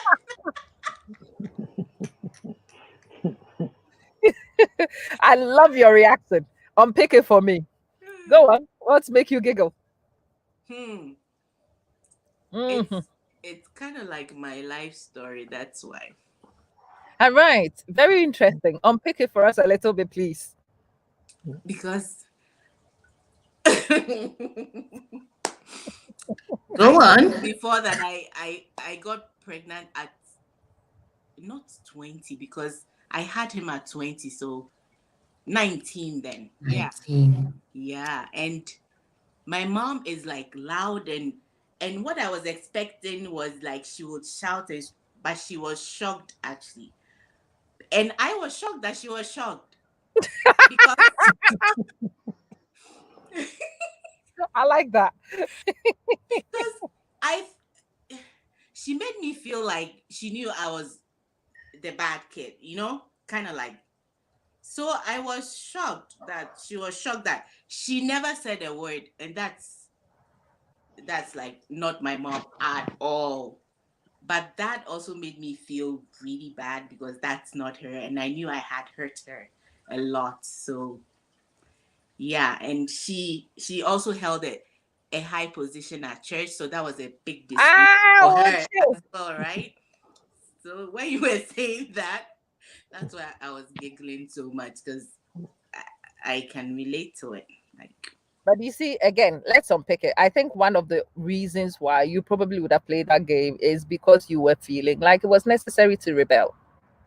that plus, well, my idea of a man is from Mills and Booms and Yes, ma'am. Barbara Queen. Cartland. Yes, Johnny Blue Eyes. yeah. So I felt all the fairy tales things, and I wanted to experience it. That with my dad dying and all that. So there were a lot of factors at play here. Very complicated, but yeah. Yeah. So it's interesting. I call them the virginity police. They don't like it. They hate it. But I think when every one of us sits and we reflect and we ask ourselves the reasons why we parent the way we parent, and we find that we are only policing, that we are not actually teaching values to the kids, that the beliefs themselves are not being instilled to the kids. The kids have to make these choices themselves because you can keep them in the house for so long, but they will make it out at some point anyway. Mm-hmm. And when they do make it out, that's where the upbringing is actually tested. Yeah. It's not when you have them under lock and key, it's when you go to a place and you elect to behave a particular way because of the way your values are set. Not because your mom said so, but because you do know so. So these truths we know. Somehow we have to find a way to get our kids to see it from our dinosaur perspectives because they see us as dinosaurs. And Yeah. some of them, the Very way we, ancient. Yeah. I'm telling you, and the way we present it, we are dinosaurs. Oh, It's unattractive. Yeah. Auntie, yeah, you wanted to add to it a I little have bit? a funny story. Please go ahead. Well, to me, sorry. Well, like yesterday I was watching a movie with my older daughter Nana. It was a Nigerian movie. So towards the end, then something happened. So her younger sister also came and they were looking. So here's this sister. She'd been going through some situations with men. So her older sister, she's talking to her older sister that she needs a break. She needs to get out of Nigeria. So she's going abroad for in 5 days. And then her sister looks at her, when are you getting married? You know, that thing about marriage. And so, and so, and so, and so, and so then both my daughters go, oh, what is that? You know, like the way they reacted, I started laughing because to them, it's like, um, that's not what they've learned, that No. it's only marriage that makes you, do something with yourself first. So their reaction was so amusing to watch. But I'm saying, it's not that they are not going that way, they will, but that's not the most important thing to define them by. And we need to give those lessons to, you hear things like bad TBA and obe worry. Yeah, we know that, but what is your value outside of that? Yeah. So anyway, And just it's their also reaction. I couldn't impressive describe it fully, but it was too hilarious. when you said we do Sorry? it in a dinosaur way. No, I'm just saying what Amma said because we had rules, and the interesting thing is that when my mom was home, we found creative ways to get out of the house. But when she traveled, we didn't feel like going anywhere. Isn't that So funny? yeah, We actually realized that there was a weekend that she was away, and on the Sunday, Sewa and I said we actually didn't go anywhere. Like, and it's like freedom to us, but we didn't go. So it's the way Yeah, you're rules freezing are out. set are very important. If they are like, do this with no explanation or no conversation, then I feel like Hey, breaking yeah, I'm so 1G. Oh, Debbie, meti mo nyina nka ho. we can hear ya. Yeah. Yes. Yeah, I can hear So 1G. you. Auntie, I'm so one you know. And wow. Until it's just you. Well, I heard you, but I'm like, what? What's going on? Yeah. Auntie, I want you them to say what. But you know these things, I like to wrap up in places where it would be usable, it is practical. And I wanted to go there with parents because my mom was the funny character. My mom would write open-ended checks and she would give it to me. And she would say to me, whenever you need money, when it is desperate, you take this to the bank. Ask me if I ever cashed one. Not one. Wow. Not one. But if she hadn't done that, I'll be stealing money from her anyway.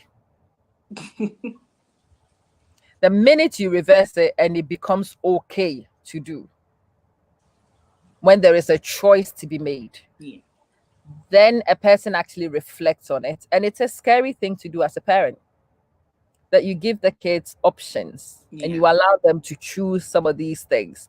You allow them to go and explore, potentially to make mistakes that could be lifelong mistakes. But in trying to avoid it for the kids, in trying to prevent them from doing these things, I think we also overstep our mark. We forget that there are multiple truths.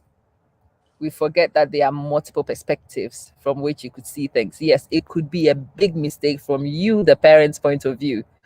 But as you've aged, yeah, I'm sure that kid is probably a miracle kid for you too.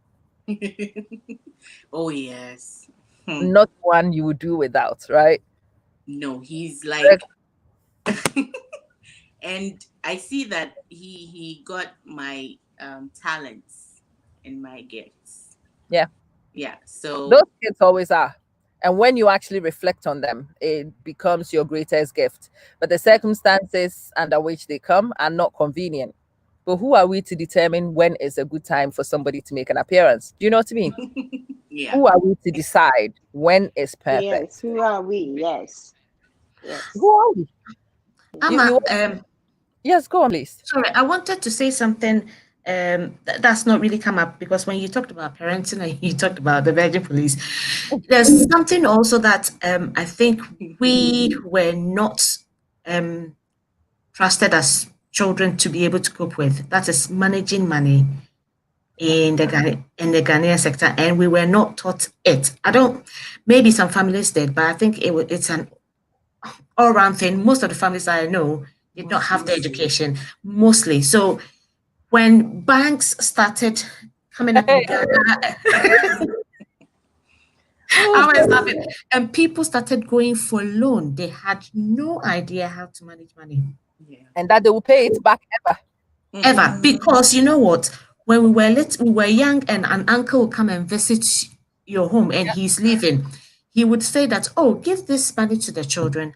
Our parents will keep the money and not even trust us to actually see how we can manage that money. Yeah. So the money that's supposed to belong to us, our parents are taking it and we are just there. Yeah. And that is why your mom trusting you with that open-ended check, you did not go about saying that I'm going to use it. No, we are not taught. We do work. I mean, once in a while, we try to give the children coins. It's just coins, and they go to a piggy bank, and they save it. And do you know that they would never buy sweets with it? Yeah, it's laughing because sometimes when I'm going out and I go, oh, can you please give me £1 for my parking tickets? No, sometimes I go, oh, I call my daughter and I go, can you please give me £1? She goes, what do you need that money for? And I go, how dare you? What do you need that money for? Am I getting it back? You've made a valuable points. Again, I don't know. My mom, as time has gone on and I've understood that woman, it's just weird that she was Ghanaian, she was in that era, and she had those. I had my first savings book when I was 12. So she Wow. had a savings account for me. And from maybe about age 8, she would go with me to the bank. Every month, she would give me the money to put in. And that's where the discipline for saving actually comes from. Every month, she would take the money from her salary. She would take me to the building society, and I would go and I would deposit it in. And I did it. And she used to say to me, when you turn 12, you will have full responsibility for your passbook. So can you imagine how I was yearning to be 12? Yes. And for somebody to give me my passbook and for me to be responsible for it. And she would give me the money and I would go to the bank and I'd deposit it. At first, she would check that I did, and then she'd stop checking.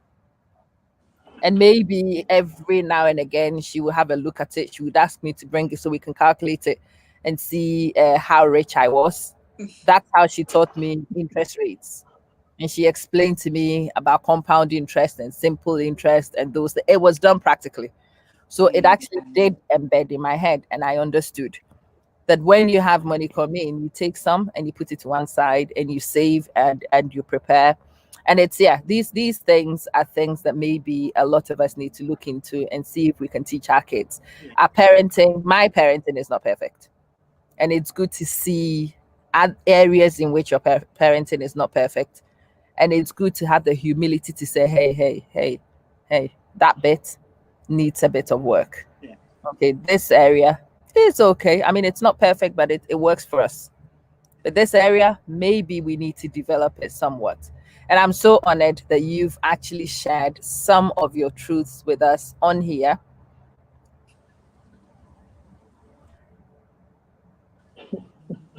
Marian, the minute that happens, you are in trouble. The minute your kid tells you what you want to hear to placate you, you are in trouble. Because they are doing the exact opposite behind your back. They're playing you. They will do the exact opposite behind your back. And that's a dangerous thing. You want a kid to actually be able to come to you with the chaff and everything else. And you want to be able to mill through it with your kid and to help them make sense of it. You don't want them to be perfect. So please don't ask them to be. Because they will show you perfection, but there will be anything apart from perfection behind your back. And that's what happened to your mom's sister, yeah. When she found you were pregnant, she wondered, oh, did she drink Gary? Oh my God. Oh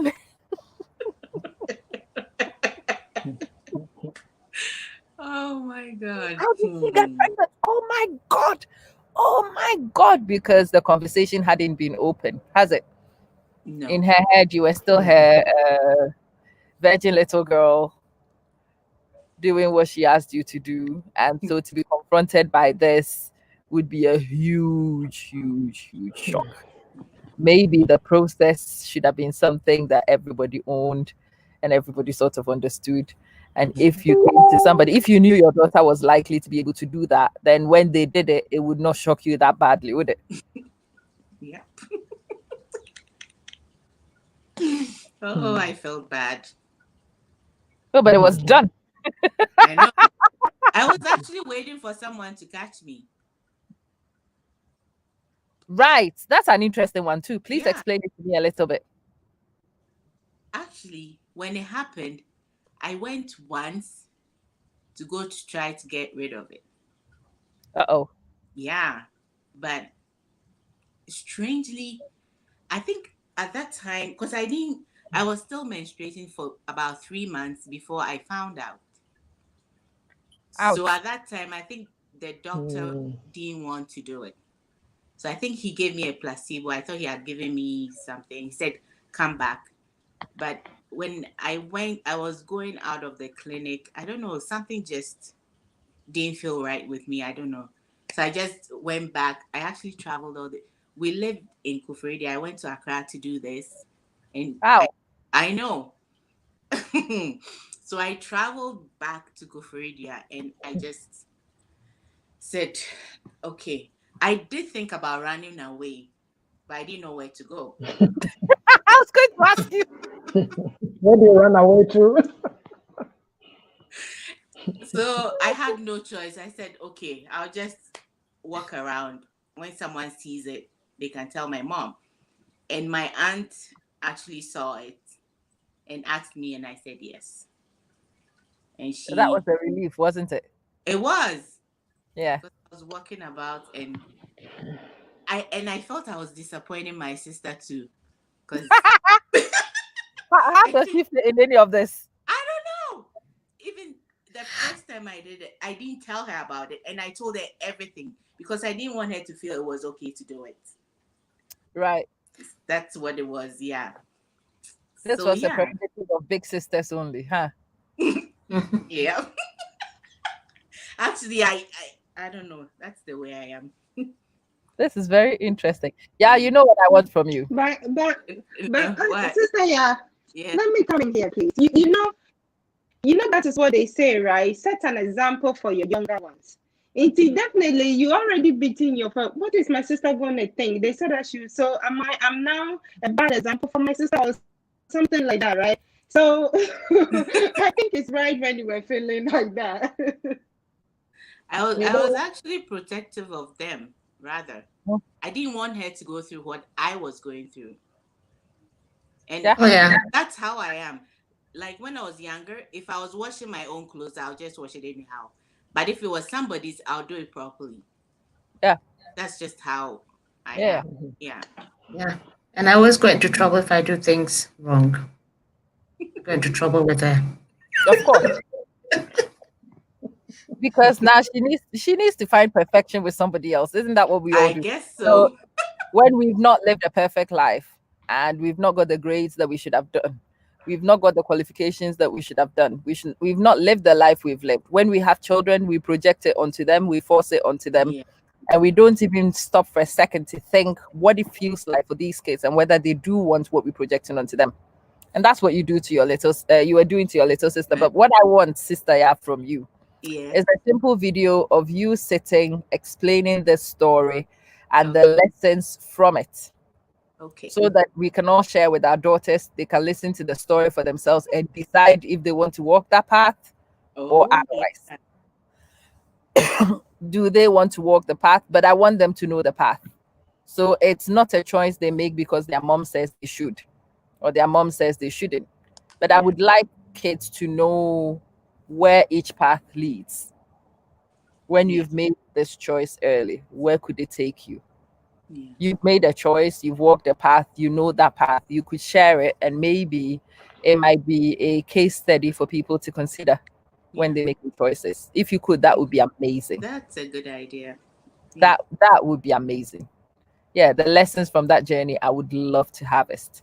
Sister Sewa is making anime for me, dealing me. Yeah, Sister Shayla, I don't know what you want to do for me. I want to eat the food, but watching the pictures from Edmonton, that's not helping me. Fly over. Well, Sister Sheila, you probably have to do a bit of packaging. Just eat and go back. Sister Sheila. Yes, dear. Sister Sheila, you have to think about something, come up with a recipe and do something that we can also buy in a which is packaged and we can you know what I thought of it though, but the thing is there's a whole lot of this kitchen out there.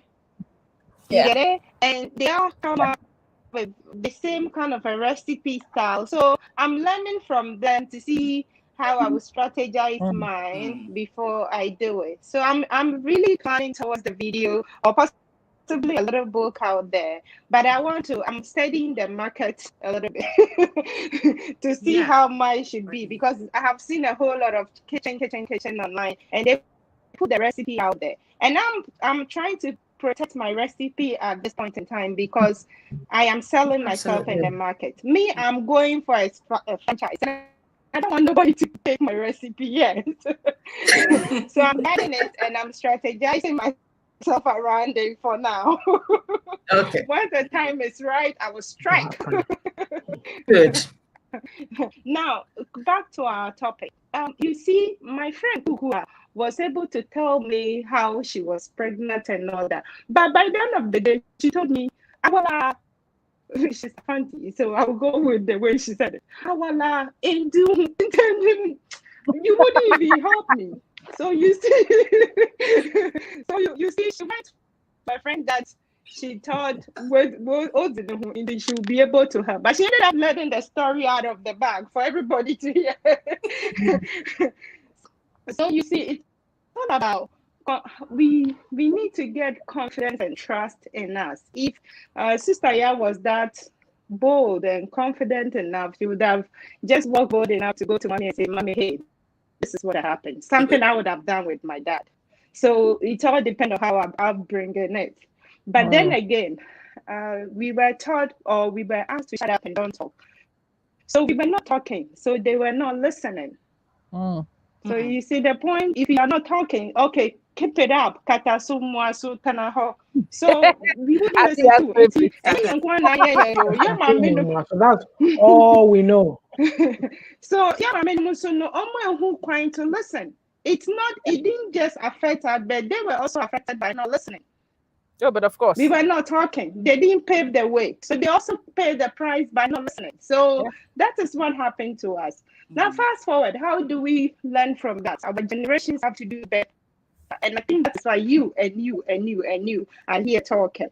We have to start teaching the younger ones how to tell the truth. We should stop saying, "Hey, catch this, so you say, so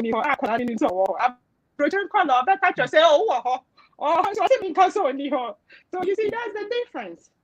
Let's try and talk about the truth. Let's try to learn the truth and accept it, and then try and sell it out. And I think that will be the only way forward. I'm talking fast because I want to wrap up and go. And our sister Mary is asking how to be comfortable behind the wheel. You being behind the wheel makes you your own driver. So you tell yourself, now my life is in my hand. How do I drive it? That is how you become bold behind the steer. Now you are behind the steer, so your life is in your hand. If you go bad, you die. So if you want to die, drive anyhow. If you don't want to drive, then you drive properly. That's how you get it. That's how I got it though. But anyway, I'm a chief driver. Thank you, ladies. I gotta go now. Bye. Thank you so much. And then I have the great brother quiz.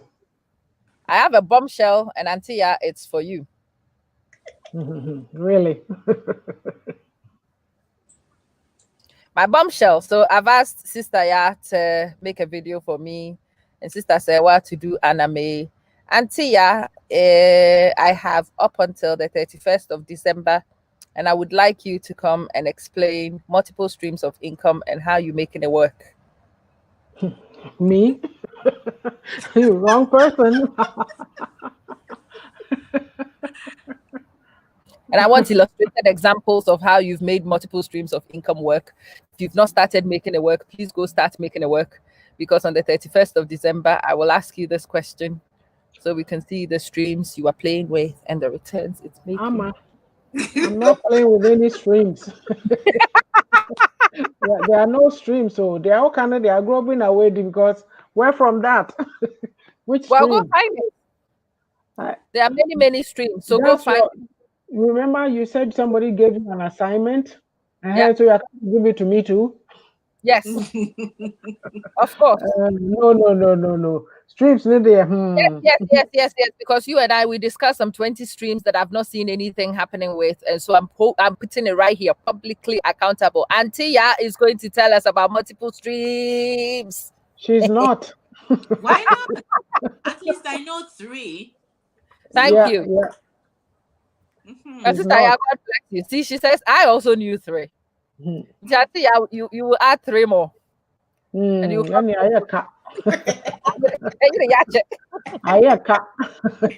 going to 2021 with your same streams. No, we want more streams to go to 2021 with to change. And to say, we are all going to. Everybody is uncomfortable. Sister Sewa is because Sister Sewa, the one who said they know one wired and they yes, do it. You know something? I know what I know, Amma. What am I say? I know what I know. Tinya the Alba can Alba Jojo me. I know what I know. Okay. She knows her truth. Hey, Yeah. Auntie Ann knows her truth. I know what I know. And you be an ebejina ha kind of pay. I shall be. But Auntie, if you want one person or catch it, no problem. Go and find ones that you can talk to us about. Talk And to then, whom? You? Yeah, sisters, me multiple streams. Hey, we are ready. We are ready. No, multiple streams now. Yeah, kind of. What do you mean? Is that a discussion that's to be had? Yeah. Yes. Oh, I know the end to be interesting. We want to learn multiple streams of income, and we only want to learn it from Antia. Oh, that's interesting. If you are in, say yay. Yay. If I'll be here. Antia, so here need me know drink. So we Ghana, so we will space you. Maria, let's wrap up and do another day.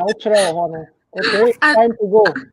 Auntie, there was I think there's something came up. Is it Aunt Sister Mary or someone said something about driving? Yeah. Oh, I know the answer. I know. Yeah. Yes. Yeah. Okay, so I just wanted to add something about driving. Because I've been driving for I think for the past 3 years. I just started driving. I've always relied on my husband to take me places, and sometimes it can be really frustrating if he's busy. So I did about 3 tests, and it was quite intense before I ended up passing it. It is quite tricky. I mean, you might even pass your test, and the fact that you have to drive on your own the first time is daunting. So what I did was I waited until it was evening. There was nobody around. It was quite calm, and I drove to go and do the grocery shopping, and I drove back on my own. But I was shaking when I got to the shop, got the things, shaking on my way back. But I said, oh my goodness, I just did this. Now, when people sit in my car, they call me, they say that, oh, you are so, ballsy. You are so ballsy, because when I get to the runabout, there's this magic runabout where there's runabouts within runabouts.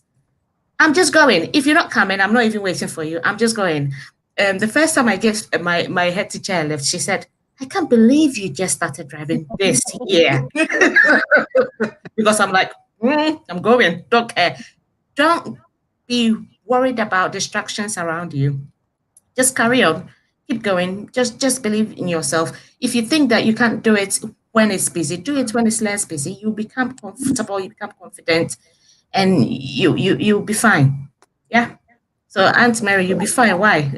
I'm quite old. This is an old dog who had to learn new tricks, but I managed. But you learned it. And that's it.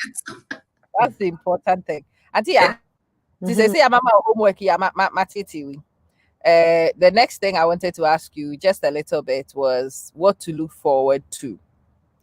Where is the direction in which we are going? Well, what do you mean with this? So a book where you discuss here, maybe I think it's a book where you pin baby. And the MBM, where are we discussing? The direction you would like to go. Well, we are done with the book for now. So we probably should start maybe doing some book chats on the new one. Like we do it on Sundays, but we can take, same thing as we were doing the reflections chat in the Saturdays, then we Sundays, then we do that. So maybe we should start taking some of that and dissecting it. I was having crazy ideas, I think we should have a book cover competition for the new one. Yes. Sisters, they need anime draw no. Draw anime no fambra book competition. Book cover illustrations. Hey, I'm fine. So adedu ye, obi nka say amen. Amen. I was starting free until you have heard it say West himself. Oh. I think audience participation on that one would be very cool if we manage to get people to input into and suggest things. You might or might not take it, but the audience might be able to influence what you do. Maybe we might influence what you write. Different ideas, yeah. Get people to find out where they would like you to go with the new one and suggest some things that you may or may not take on board. And I would say, well, we should talk. See and Casa privately till we can talk. No, Nana. I'm a please. I'm just saying. Let me talk, okay? I don't like where you're going with this. Let me talk. What can I tell my friend also Baba here? You come on. You're making me mad now. Oh, please don't be mad. With him, as I make catch with this week, because I've been a very interesting character because I have also been badly bruised in your friends in training and coaching. And well,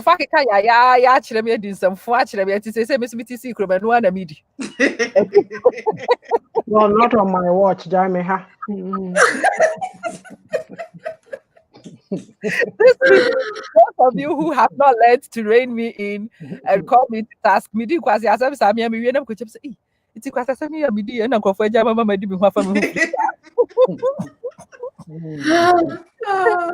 trying to rein it in, but I can't help myself not to misbehave.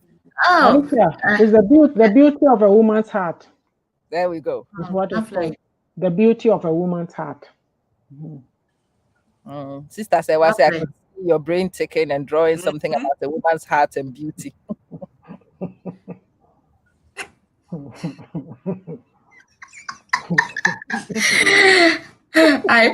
Auntie, how are you? No pressure. No pressure. No pressure at all. But also with these things, we want to learn, we want to grow. Absolutely. And when we are uncomfortable, we might actually learn and grow. And that's what I've discovered. I'm still speaking. I'm still throwing shades. Still, we continue.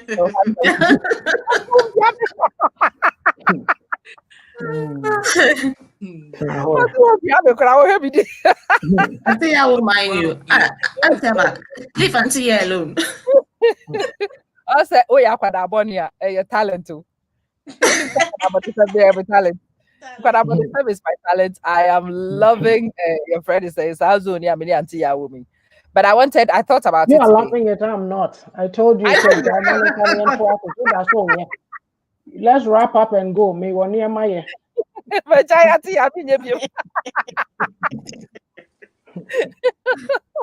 For those of you in the audience, this end bit was a little bit of fun, but I wanted also to put out some of the truths we own, some of the discomforts we feel, some of the actual interactions which are real. The fact that we are here having these conversations doesn't mean that we all would agree on every single thing. It doesn't mean that we have to be in a position where we want to lick each other. Sometimes we want to scratch each other. Sometimes we want to chew each other out. But you withhold yourself because it's a new discipline we need to learn. And if you find yourself on a journey like that with a group of your friends or your family or whatever, it was a simple model of what a normal conversation between people are.